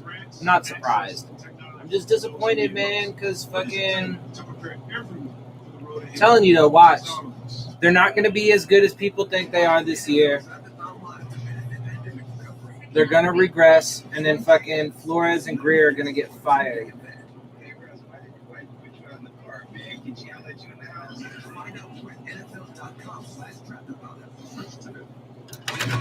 Tonight, after the draft on NFL Total Access, the first 32 picks make headlines. The next 64 make contenders. It is day 2, and that means it's take 2, as in 2 more rounds of the 2021 NFL Draft. We'll make the biggest Colts move. pick is in. Let's see who they take. Each of the 5 quarterbacks taken on day 1 is destined to dominate. And who's winning this thing anyway?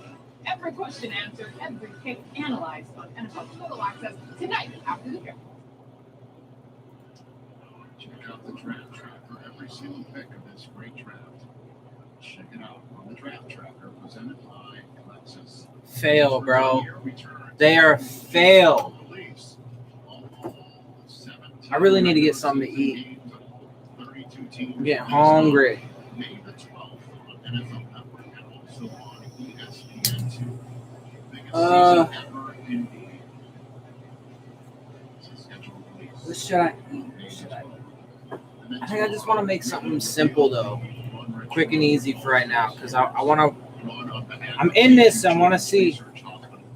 I am going to make a video after it's all said and done, after the end of round 3,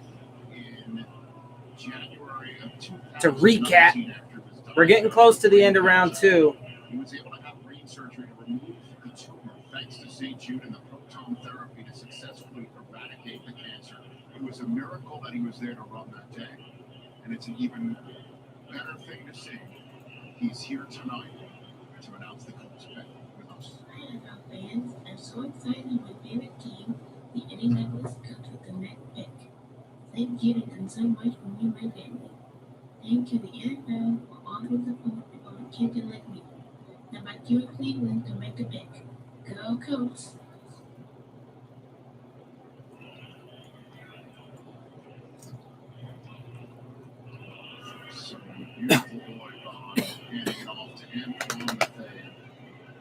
All right, with the 54th pick, the Colts take who? Your mama. Ooh, I'm just kidding. But seriously, come on. Happy to see you doing well. And with the 54th pick in the 2021 NFL Draft, the Indianapolis Colts select Dayo Odeyingbo, DN Vanderbilt. Dayo. Let me see how his name is said. Odeyingbo. Dayo Odeyingbo, defensive end from Vanderbilt, goes 54 to the Colts.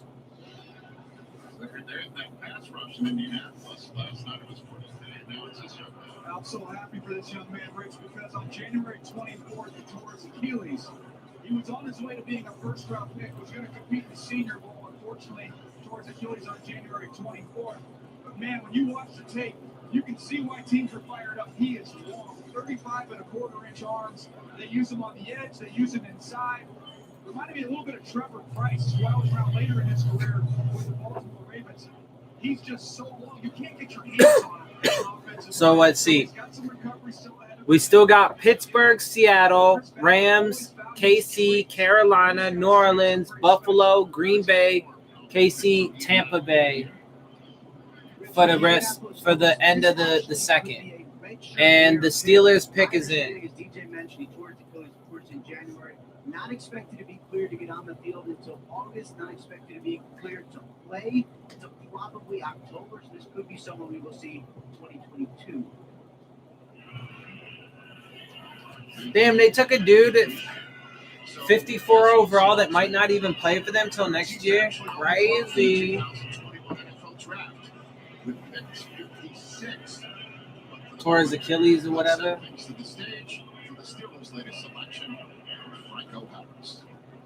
All right, so Steelers getting ready to pick right now. See who they take.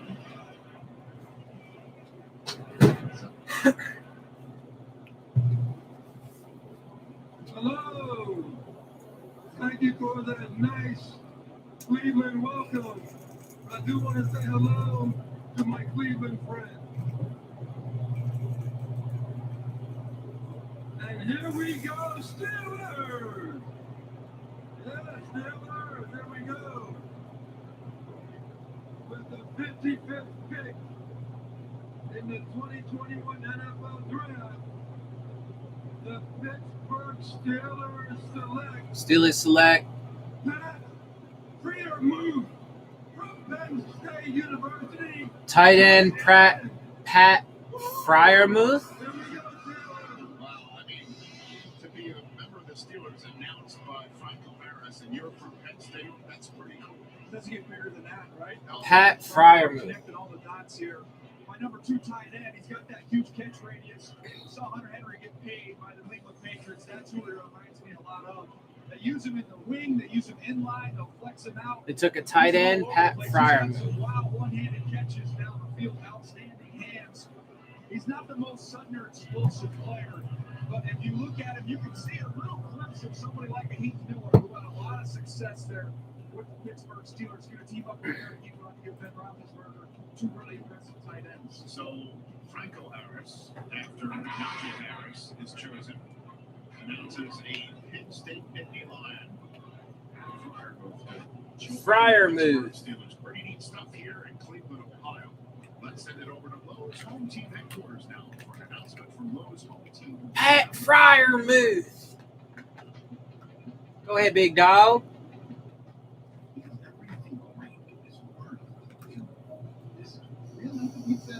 I see you. I feel you. I hear you. That's true fighters. Let's get to the third round. The first ever virtual NFL draft is officially open.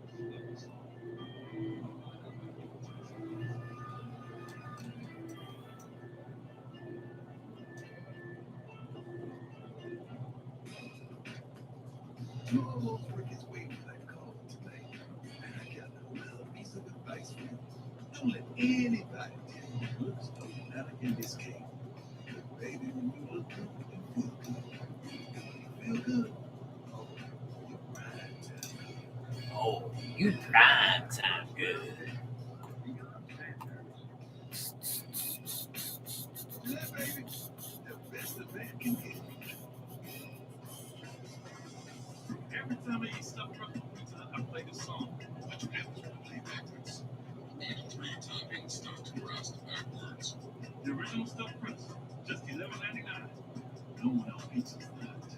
What does it take to challenge racial and economic injustice?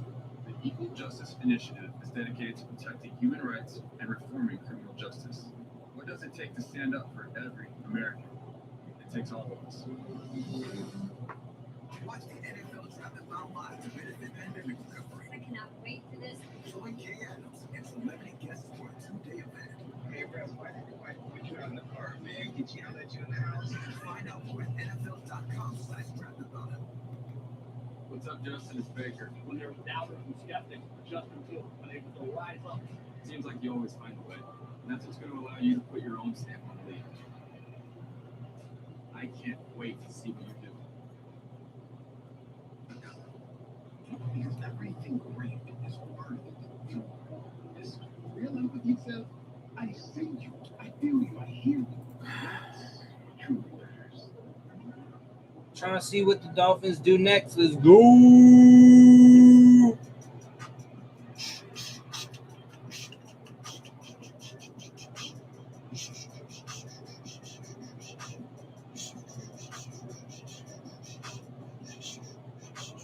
I do need to grab something to eat, though. Only as far as your eyes can see. Verilux progressive lenses push those limits, providing seamless transitions from near to far vision. That's seeing no limits. Verilux lenses by Essilor. Essilor. Little piece of advice for you. Don't let anybody tell you that looks don't matter in this game. Because baby, when you look good, you feel good. You feel good. Oh, you right time. NFL Draft, first round pick, Deion Sanders. To that baby, the best a man can get. Still a gajillion hours of draft coverage to come, all of them tomorrow. Yep. As soon as we're done, we sleep for 30 seconds and then we're back. But it's all good. We love it. Saturday draft coverage right here. Ow. All right, let's see. Seahawks are up. Pick is in. After this, I'm going to go. All right, so Seahawks pick is in. Then we got the Rams, the Chiefs, the Panthers, the Saints, the Bills, the Packers, the Chiefs again, and then the Bucks. And then the Rams are choosing, and then the Chiefs choose. So all the Chiefs fans. After this pick is announced, I'm going to go start figuring out what I want to eat. He just texted me. I'll tell this. Best team in NFL coming up in 2 picks. That's why I just want to let you and the panel know. Always nice to hear from him. You know, and he lives it too. He always comes in through the front door with his Chiefs fandom. The Seahawks fans have been waiting for this pick. And then the Rams from Malibu will make a pick. I'll show you that beautiful draft house, if you will, in a moment. But here's the Seattle Seahawks' first pick of the draft. Max Strong is the one bringing it to the podium. Okay. Who we got?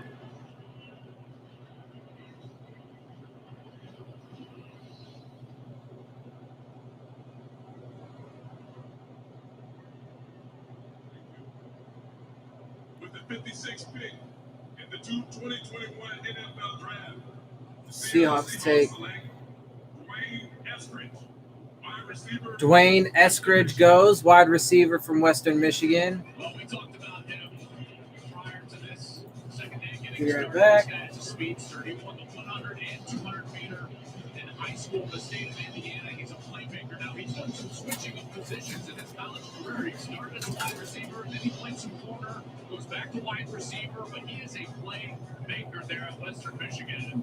I like this pick there for the Seahawks. Firepower on the field there. From the Arizona Cardinals, who have brought down Morris speedster inside the division. The Seahawks matching speed for speed here with Eskridge, who's also one of the best special teamers. It's a gunner as well as a returner, something Pete Carroll will value. So this kid, DK Metcalf, Tyler Lockett, that's some speed. I know, but didn't the quarterback more protection from? I mean, honestly, if we're going to do that for Aaron Rodgers and say what's going on, I mean, shouldn't we? I know I'm stirring the pot a little bit here, but I'm just. I was curious to that whole conversation. Cindy, I want to get your thoughts on this. What does that conversation look like when Russell Wilson walks back into the building with those offensive linemen that he has set up? You'd like to see a little bit of an upgrade there. That's going to be an interesting meeting. Yeah, and it'll be a short one too. It'll be like, hey guys, I'm good. Let's go. And by the way, here's some Alaska Airlines tickets. That's right. And some watches. How about a dinner? You guys need an ATV? What do you mean? What do you want? Let's go, guys. So, how do you spend the draft when you don't have a first round selection? Go hang out in Malibu. Let's check it out. This is what the Rams are drafting from right here. I see your spot, your Bond Lair, Kingsbury, and I raise you a Malibu beach house. Looking good, Billy Ray. Feeling good, Lewis. I like how it's a California rule, Rich. It opens the indoor space to the outdoor space. Oh my! I hear it's nice there this time of year. Look at the pads. Oh yeah. Things like that. with sliders. I had my money on collapsible doors. No, that was Kevin Demmel. Is that a portrait of the commissioner on her? Is that the commissioner on the wall? Fantastic. Just fantastic.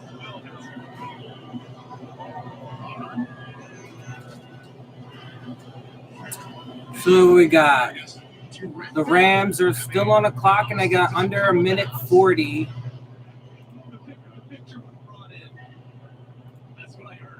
Okay, minute and a half.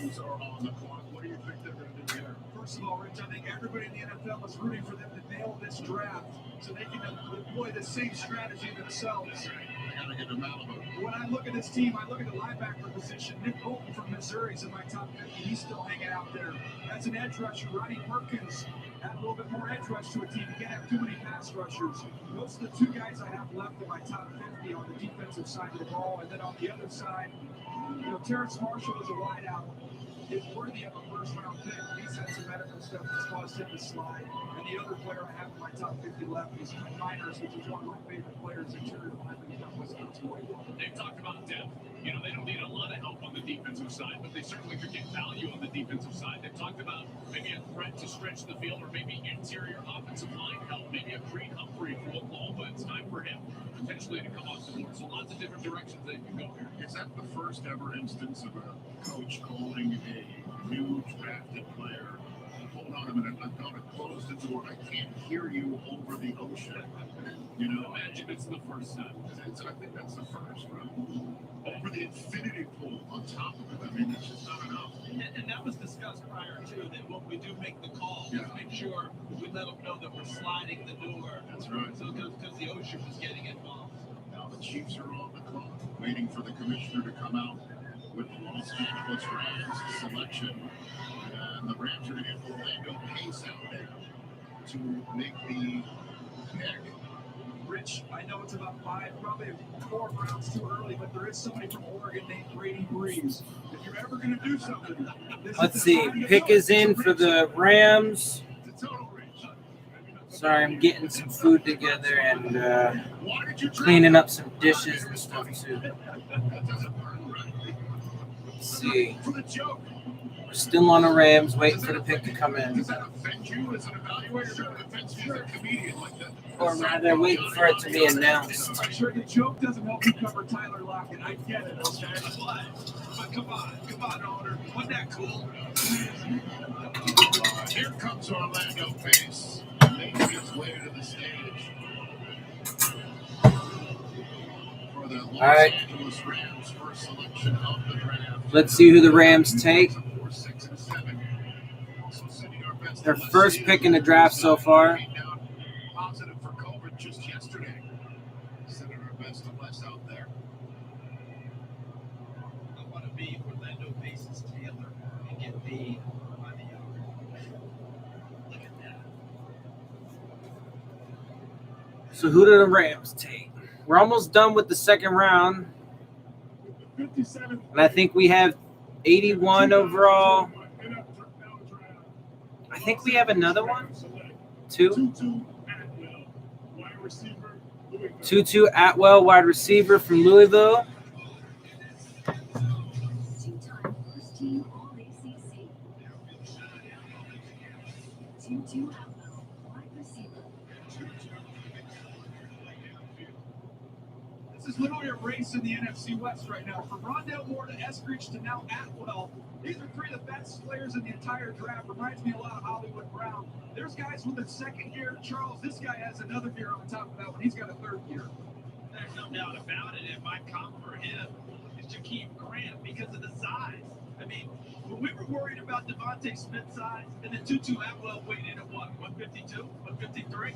But the gadgets that Sean McVay likes to employ, Joel, this fits Tutu Atwell in a big way. How you scheme to get him open, get the ball in his hands in open space, and turn it loose, whether you jet sweep it, whether you swing it to him, whether you throw it downfield. And you know what? It used to be a thing where it's like, well, these guys are just too small, right? But they're not. And look at that firepower now with Matthew Stafford to try to go down the field and get that vertical threat. How about Tutu Atwell, by the way? DJ, the only receiver in this draft that had more yards after catch was Devontae Smith. This guy can get it done. The only reason why he's there at this point in time is because he was listed at 165. He showed up at 155, and then at the combine recheck, he was 149. One of the teams that really liked him said, "We just want to make sure he's not melting." Well, I guess now he's going to go out for a swim. Now that they've made that pick. By the way, don't forget, the team also chose Van Jefferson, and he's a very talented young player. And they signed Deshaun Jackson. So speed to go with Cam Akers, who's going to give a running attack to Matthew Stafford. He's not quite used to. Let's send things to Peter Schrager right now, Peter. Rich, I spoke with Coach McVay earlier this week. I said, okay, let's go through some of the guys. He said, this guy Tutu Atwell, if we can get a hands on him, we're going to take him because he's Deshaun Jackson Jr. It's exactly what you guys said. Speed, speed, speed. And what the NFC West is shaping up to be a track race. I'll also say this. I've done plenty of fantasy football drafts. In the month of August, find a swimming pool. The first pick, you're fine. Chris, it starts to get in those later picks when all of a sudden you start saying, just take whoever. I'm having a good time. I'm a little concerned about day 3 for the Rams. That's all I'm saying.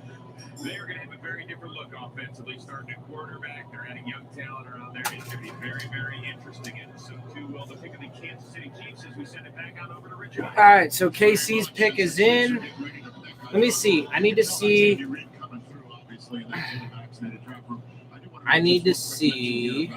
Last year, that was the first Louisville player picked. Tutu Atwell, 155. Last year, I don't know if the 209-pound difference year to year could be the record for the best school with the history of the draft. I'm just going to want to say it's probably it. That may explain why Tutu's lost weight. He's been training with Makai, and the meals are just not getting to Tutu. It was all about the 40 time. How fast can I run? I don't know. How light can I be? No, we just have one. And no 4th rounders. No 6th rounders. So the only picks that we have left are 81st overall in the 3rd, 156th overall in the 5th, and 231st and 244th overall in the 7th. So after this 3rd round pick, it's kind of just, back end of the fucking draft, whatever bullshit. So let's see. The Chiefs are about to take who?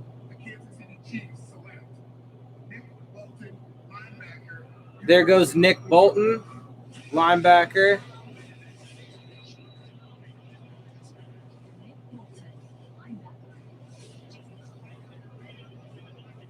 Two-time first-team All-SEC.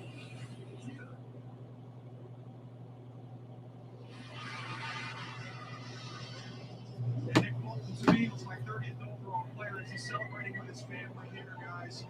This is, again, the Chiefs team didn't have a first-round pick. I think they still had a first-round player. What a story. If you missed it, go to NFL.com. We showed a feature prior to our draft tonight on the draft journey of Nick Bolton. So let's see. Carolina, the Panthers, the Saints, the Bills, the Packers, the Chiefs, and the Bucks are all up next. And that'll be the end of the 2nd round. And the Dolphins have, as of right now, 1 pick in round 3, no picks in round 4 tomorrow, or round 6 tomorrow, 1 pick in round 5, and 2 in round 7. That's what changed what happened.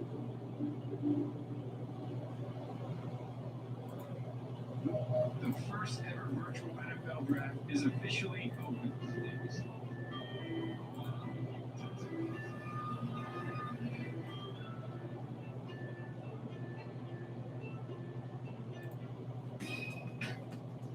You almost put his weight for that call tonight. And I got a little piece of advice for you. Don't let anybody tell you looks don't matter in this game. Because baby, when you look good, you feel good. You feel good. Oh, you ride to the good. NFL draft, first round pick, Deion Sanders. Gillette, baby. The best a man can be. Watch the NFL Draft-a-thon live to benefit pandemic recovery. I cannot wait for this. Join Kay Adams and celebrity guests for a 2-day event. Hey, Russ, why did nobody put you out in the car, man? Did she let you in the house? Find out more at NFL.com/draft-a-thon. What does it take to challenge racial and economic injustice? The Equal Justice Initiative is dedicated to protecting human rights and reforming criminal justice. What does it take to stand up for every American? It takes all of us. What's up, Justin? It's Baker. When there's doubters and skeptics, Justin Fields has been able to rise up. Seems like you always find a way. And that's what's going to allow you to put your own stamp on the league. I can't wait to see what you do. Eat fresh. You need USAA insurance for this season, and the veterans that never quit their team.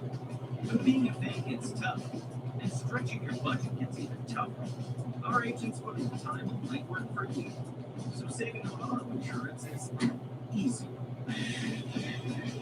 Saving a little extra goes a long way. USAA, what you're made of, we're made for.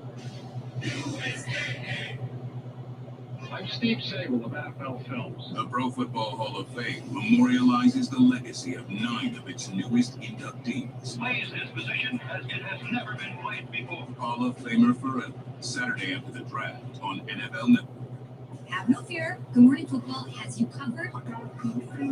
Storylines, headlines. Come on, y'all, let's get this started. Yeah, man. I mean, it seems like the majority of people are confident in what the Dolphins are doing. All right. Well, I mean, we finna find out.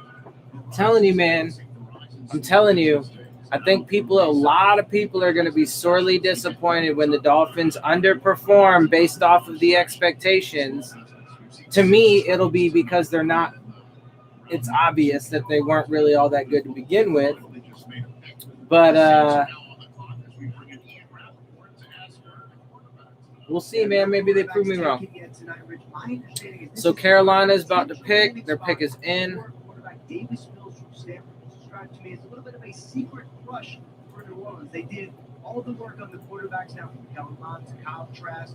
But from what I'm told, this is the one at least they were keeping them on. We'll see. Are they comfortable with the medical?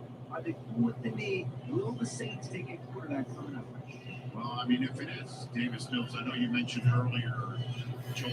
Let's see who the Panthers If pick. he comes out and he winds up with Sean Payton, that's not a bad.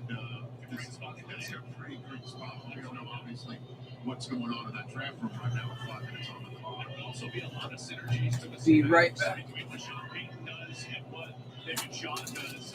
In their origins, that's really West Coast system. I know Payton has deviated a little bit from that, but Davis Mills certainly would understand that offense right away. So once upon a time, Carolina sat 39th overall, traded down so the Bears could take Tevin Jenkins, and then traded down once again so Cleveland could come up and make their selection here at the draft in Owusu Karamoa.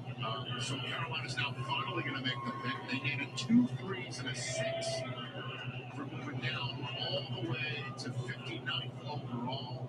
It's now time to hear what Carolina's got to see with Kent Rasmussen bringing it to the stage.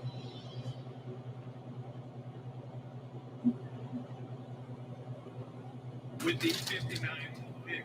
Okay, Panthers are selecting. The Carolina Panthers select Terrence Marshall Jr. Terrence Marshall Jr., wide receiver.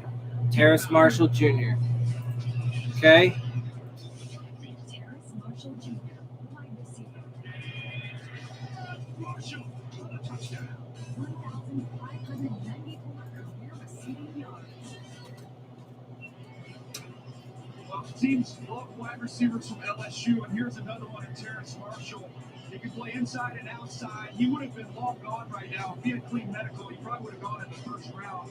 But I love the fact that Joe Brady, his former offensive coordinator at LSU, stood on the table for him here and is going to bring him to the Carolina Panthers, which is also going to be the first offensive player Matt Rhule has drafted after all defensive draft last year. As you look at the next-gen stats, draft score, Terrence Marshall, inside, outside, down the field, you name it, he can do it. Remember, it wasn't that long ago. Come on. Rich Eisen was saying, oh, now they're adding all the weapons in New York. And the former quarterback there saying, oh, Sam Darnold's like, what, dead. Well, he's got to love this because DJ Moore was already there. Robbie Anderson's there. They picked up David Moore from Seattle, and now you add this guy on the perimeter. That's pretty nice. That's pretty nice for that new quarterback. Okay, let's see. We got the Saints, the Bills, the Packers, the Chiefs, the Bucks, and then round 2 is over. Into that Justin Jefferson role this last year, it wasn't quite as good of a fit. And he's better on the outside because of that length. They think that the Saints will take one of these quarterbacks that's on the board still. And of course, someone who would know how to employ him in an offense is Joe Brady. Absolutely, was the offensive coordinator there, was the guy who stepped in. That said, when Burrow threw 60 touchdowns a couple of years ago in LSU. So now the Saints are on the clock, and maybe they're off the clock. The Bills are now on the clock. The Saints have made the pick. So Saints pick is in. Bills are on the clock. What Ian had to say is the Bills went right away. They just snagged whoever they wanted real quick. The Packers are now on the clock. What do you think about what the Saints are going to do? Well, I guess Buffalo's picks in, so Green Bay's on the clock. That's what they're saying. The expectation was that's what they would do in round 1. They went Peyton Turner. They're going to have to get a corner here pretty soon, whether it's right here or soon thereafter. They don't have a starter right now. Wowzers. I think I might have made a mistake hearing that the Packers are on the clock, but the Bills are still taking. Nope, Bills are still on the clock apparently. Anyway, let's see who the Saints take. Let's get the fucking pick. Come on. That's the case. So the commissioner is out on the stage right now with the Saints' latest selection. I think letting it go a little too bit. That's right.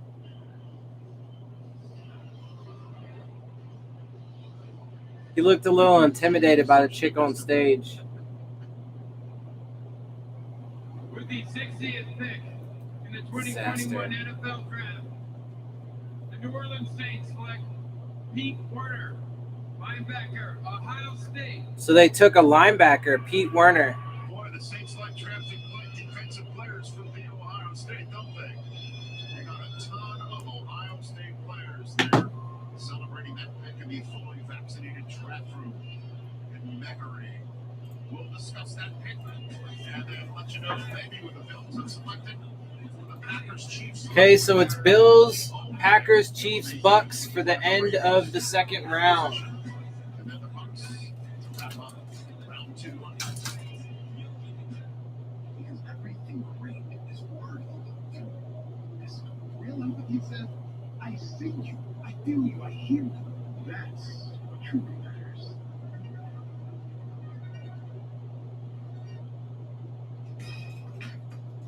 Joe Ricky's waiting for that call tonight.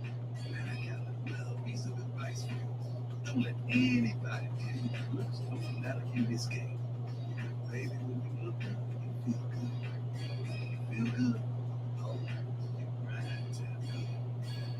And I right the first round game. Deion Sanders.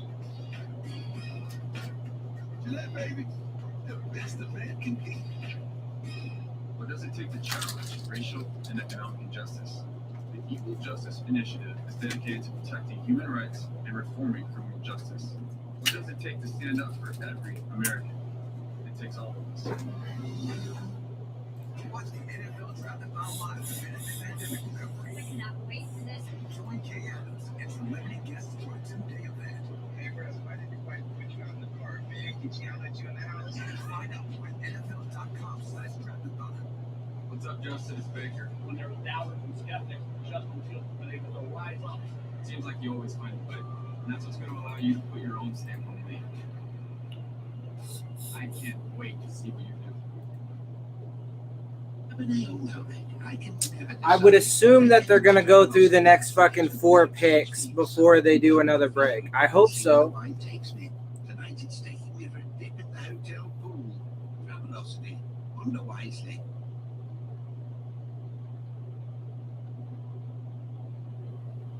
I want more compassion. In the next generation, dealing with mental health. More love, more patience, and understanding that mental health is everything.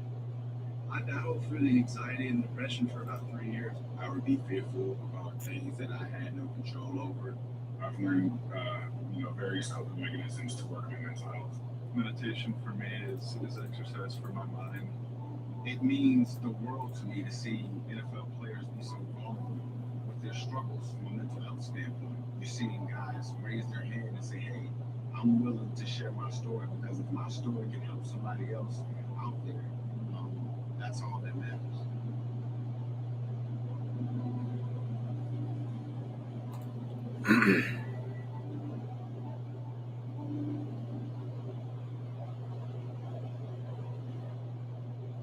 If you hadn't heard, I had 8 NFL legends run a 40-yard dash with me, and every single All right, come on. by a legend on that day a couple of Saturdays ago. We'll reveal the results tomorrow. Autographed their cleats: Ray Lewis, Torrey Holt, Jerry Rice, Ron Woodson, Mike Vick, Chris Carter, just to name a few. They're all at NFL.com/auction. Let's raise. Let's finish out the fucking second round. Come on. Y'all milking this shit for fucking... People got lives to live. Somebody wants to can't believe that you're a Macho Man historian. Saul McGraw from Spider-Man. That's strong. Little kudos from Ace. D. Cardano. Bonesaw is ready. I'm gonna trust you on that one, Chuck. I didn't get you guys didn't see the Spider-Man movie, but I'm telling you. And then, of course, All right, Bill's pick is in. Let's see who they take. that we never thought we'd ever see. That happened. That went down. See the bitch on the tag rope there. Yeah. My favorite was like Macho Man was like, sure, you can walk across my stage. You may, yes, most powerful man in sports. You may go do your job, please. The floor is yours. I'll be right here. Give me back up. I'll be right. Come on, man. So good. All right, so the Bills pick is coming in. Now we've got ourselves. Who do they take? Inside the draft group of the Bills. That pick has already been made. The Packers have been on the clock for about 2 minutes. Of fully vaccinated draft room there in Orchard Park, New York. And to bring it out, we got to turn it on. We got to bring you the power. The Electric Company. Joe DeLamore. In his Hall of Fame jacket.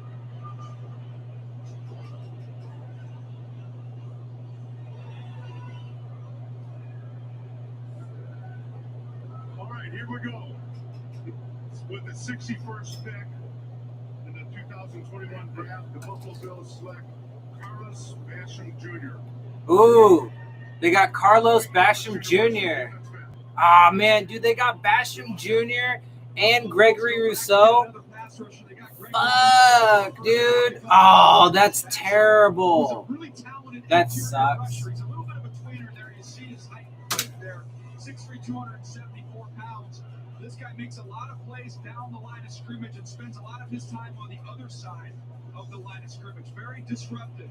He wins right now with quickness. The wins are over right at the line of scrimmage. Here you see some power, some knockback.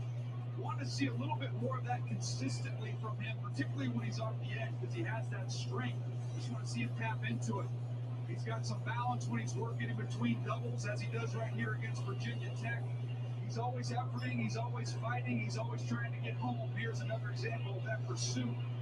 He plays another one who plays extremely hard, that Sean McDermott style of player. And I love the fact the Buffalo Bills say it's a deep draft at the edge rusher position. There's nothing wrong with taking 2 of them. So, Basham, what a great name for a defensive end. Is this the concept of, well, we couldn't get past the Chiefs, we might have to get past Lamar, let's go chase these guys down? Is that the concept we're seeing? Think of the Super Bowl. I mean, Tampa won that, guys. Listen, I know Brady's Brady and everything, but my goodness, that pass rush was excellent. It's hard to find weaknesses on that Bills team, but they were tied for 15th in sacks. They've addressed that. So now it's time to play the can we read into the Rodgers-Packers relationship through their choice at the draft selection. Let's see what we got right here. It's time for the Packers to come out here. How everybody doing tonight?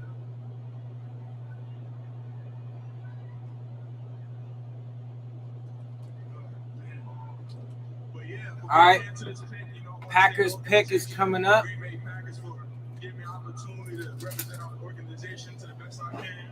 I want to thank the NFL for giving me an opportunity. And with that being said, the Packers fans up front, we not done yet, so I'm letting y'all know we get one. So with that being said, the second pick of the 2021 NFL Draft. So Packers take. Packers select Josh Myers, center. Ah,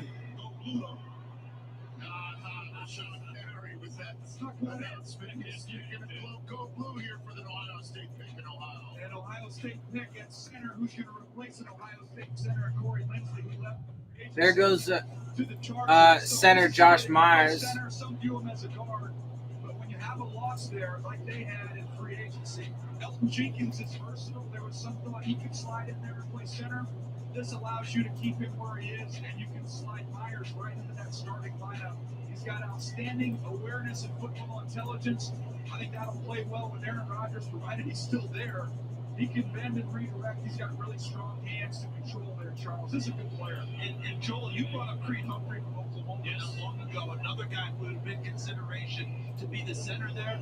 This pick was made, I think, because they think Myers might be a little bit stouter. Yeah. And when you think about Minnesota, Michael Pierce coming back now, right? When you think about deals with Chicago's big defensive front, that might be why that pick was made there instead of a Creed Humphrey, who I absolutely love from Oklahoma. Myers is a captain.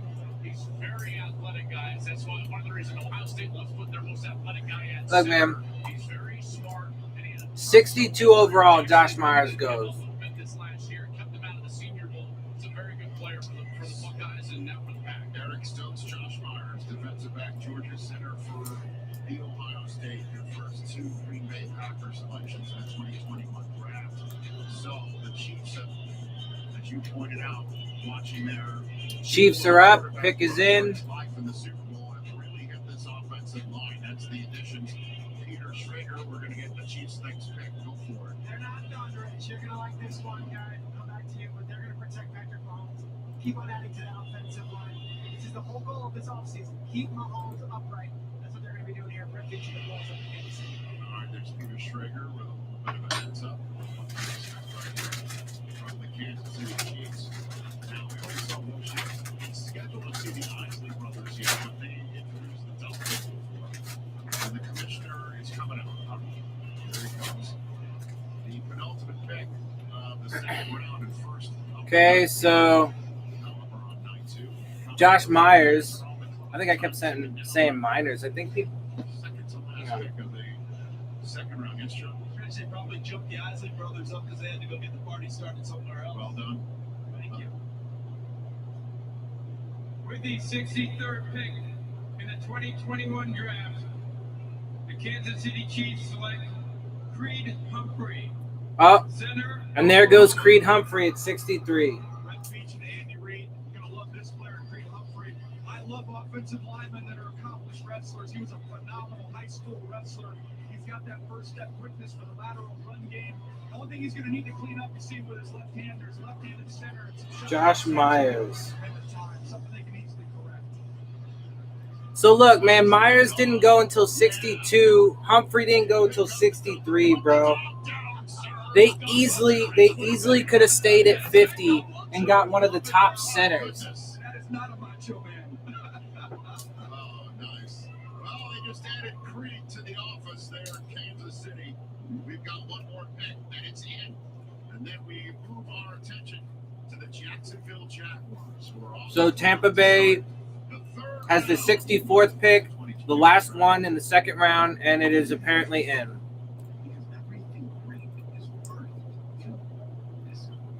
He said, I see you, I feel you, I hear you. That's what truly matters. Man, dude, they fucking just mistake after mistake. Even though the guys they took in the second round have some intrigue to me, they still could have had much better choices. And they wouldn't have had to give away any draft capital to do it. Even if it is from next year.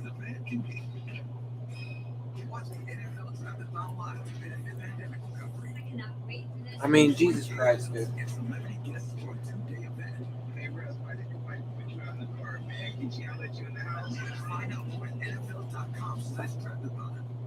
What's up, Justin? It's Baker. When there was doubt on who's got next to Justin.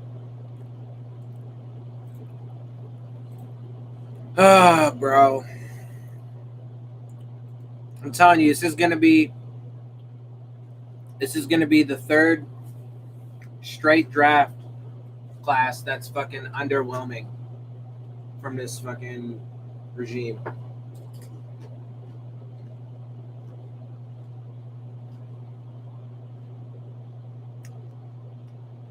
Ooh.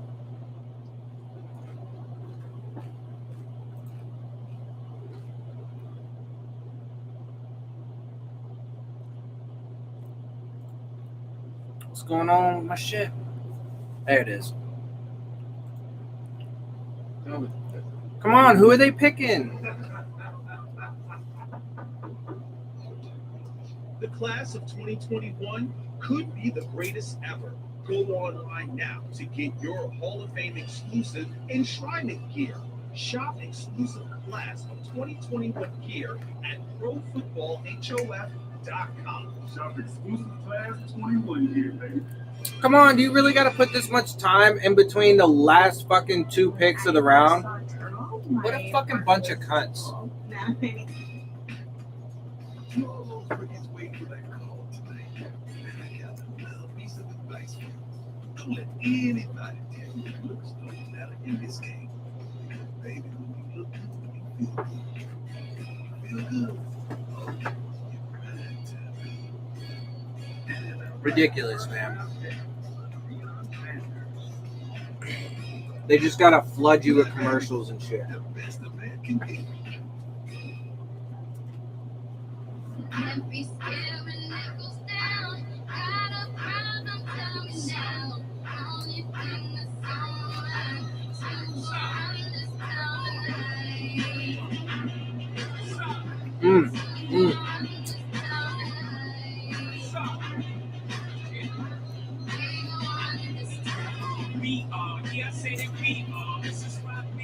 We've seen a lot tonight as we're getting ready for the schedule release on May 12th, 8 Eastern Time. All 17 regular season games on NFL Network and ESPN2. We've seen the reincarnation of Randy Macho Man Savage. We've seen a center getting drafted and somebody picking up a dog and holding it up for the screen. And then the Bud Light draft tweets at the bottom of your screen lead to whatever we're seeing on the screen right now. It's a celebratory Tampa Bay Buccaneers fan. A lot of wrestlers tonight. A lot of wrestlers. Come on. Jimmy Childs is going to come to the stage to wrap up the second round. We've already moved on to the Tampa Bay's pick is in. Let's get to it already. Come on. I believe that's Jimmy Childs. I don't know who that says. I mean, are they at least gonna breeze through the next few?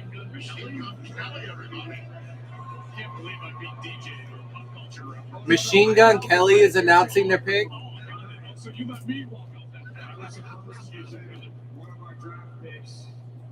The things are ridiculously crazy at this draft in particular. So I wanted to come out and say this.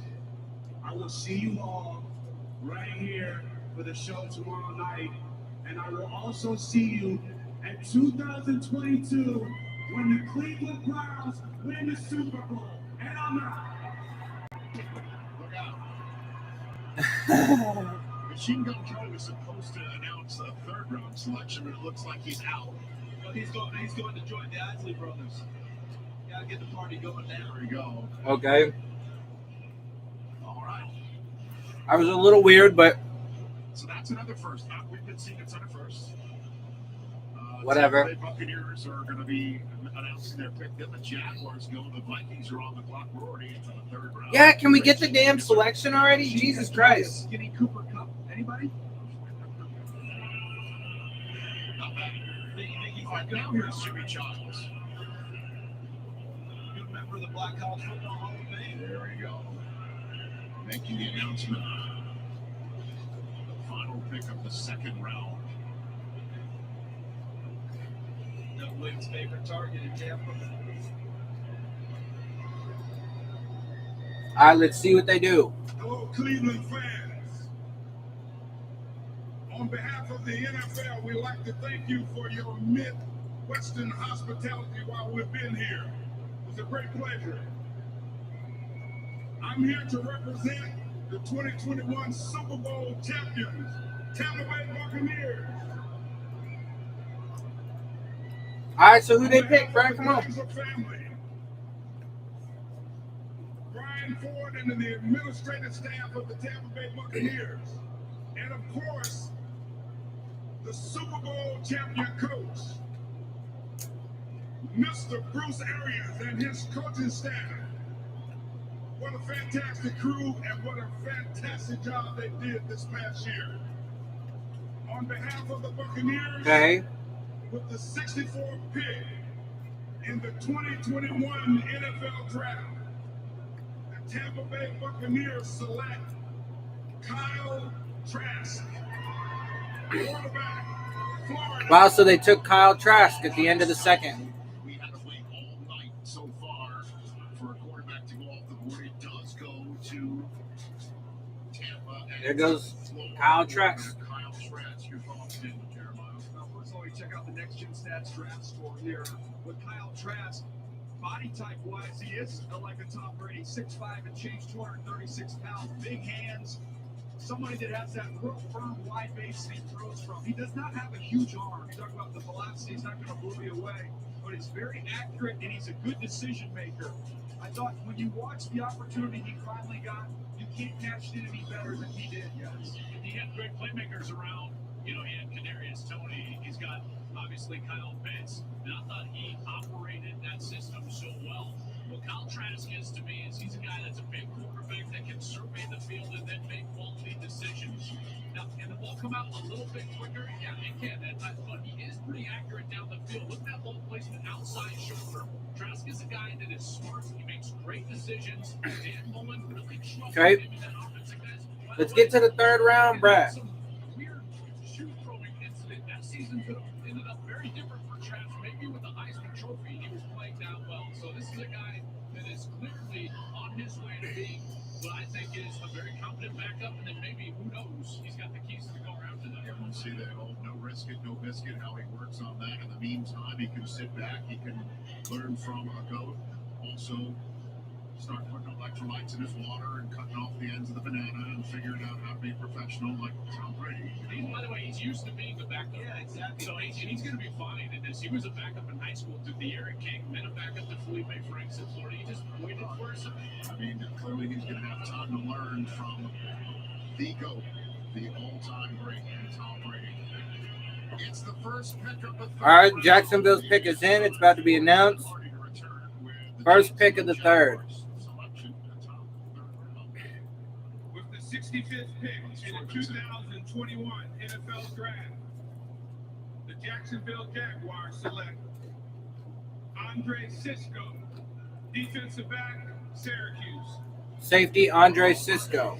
Troy Vincent, the front office, announces the third round choice, Andre Cisco, out of Syracuse. They're coming off of an injury-rich, but football intelligence, ball production, as good as you'll see in this safety class from Cisco. He's got outstanding eyes and range, especially from the middle of the field. My buddy Bucky Brooks likes to say from the top of the Christmas tree. That's where you can line him up, and that's where he'll be a true roaming free safety. He should start right away in the safety position for Jacksonville. The Cisco kid kicks off out in the third round here on night 2. All right. The Vikings pick when we come back. The Houston Texans, we welcome them to Cleveland when we come back. You're all over his way for that call tonight. I got a little piece of advice for you. Don't let anybody tell you your looks don't matter in this game. Because baby, when you look good, you feel good. And when you feel good, oh, you grind to good. NFL Draft, first round pick, Deion Sanders. Yeah, I think I'm just gonna end the stream. The Equal Justice Initiative is dedicated to protecting human rights. I'll make a and video reforming after the criminal draft's justice. done. What does it take to stand up And for America? give a full recap of round 2 and round 3. Otherwise, I think I'm gonna go ahead and cut the stream now. Catch y'all later. Pins up.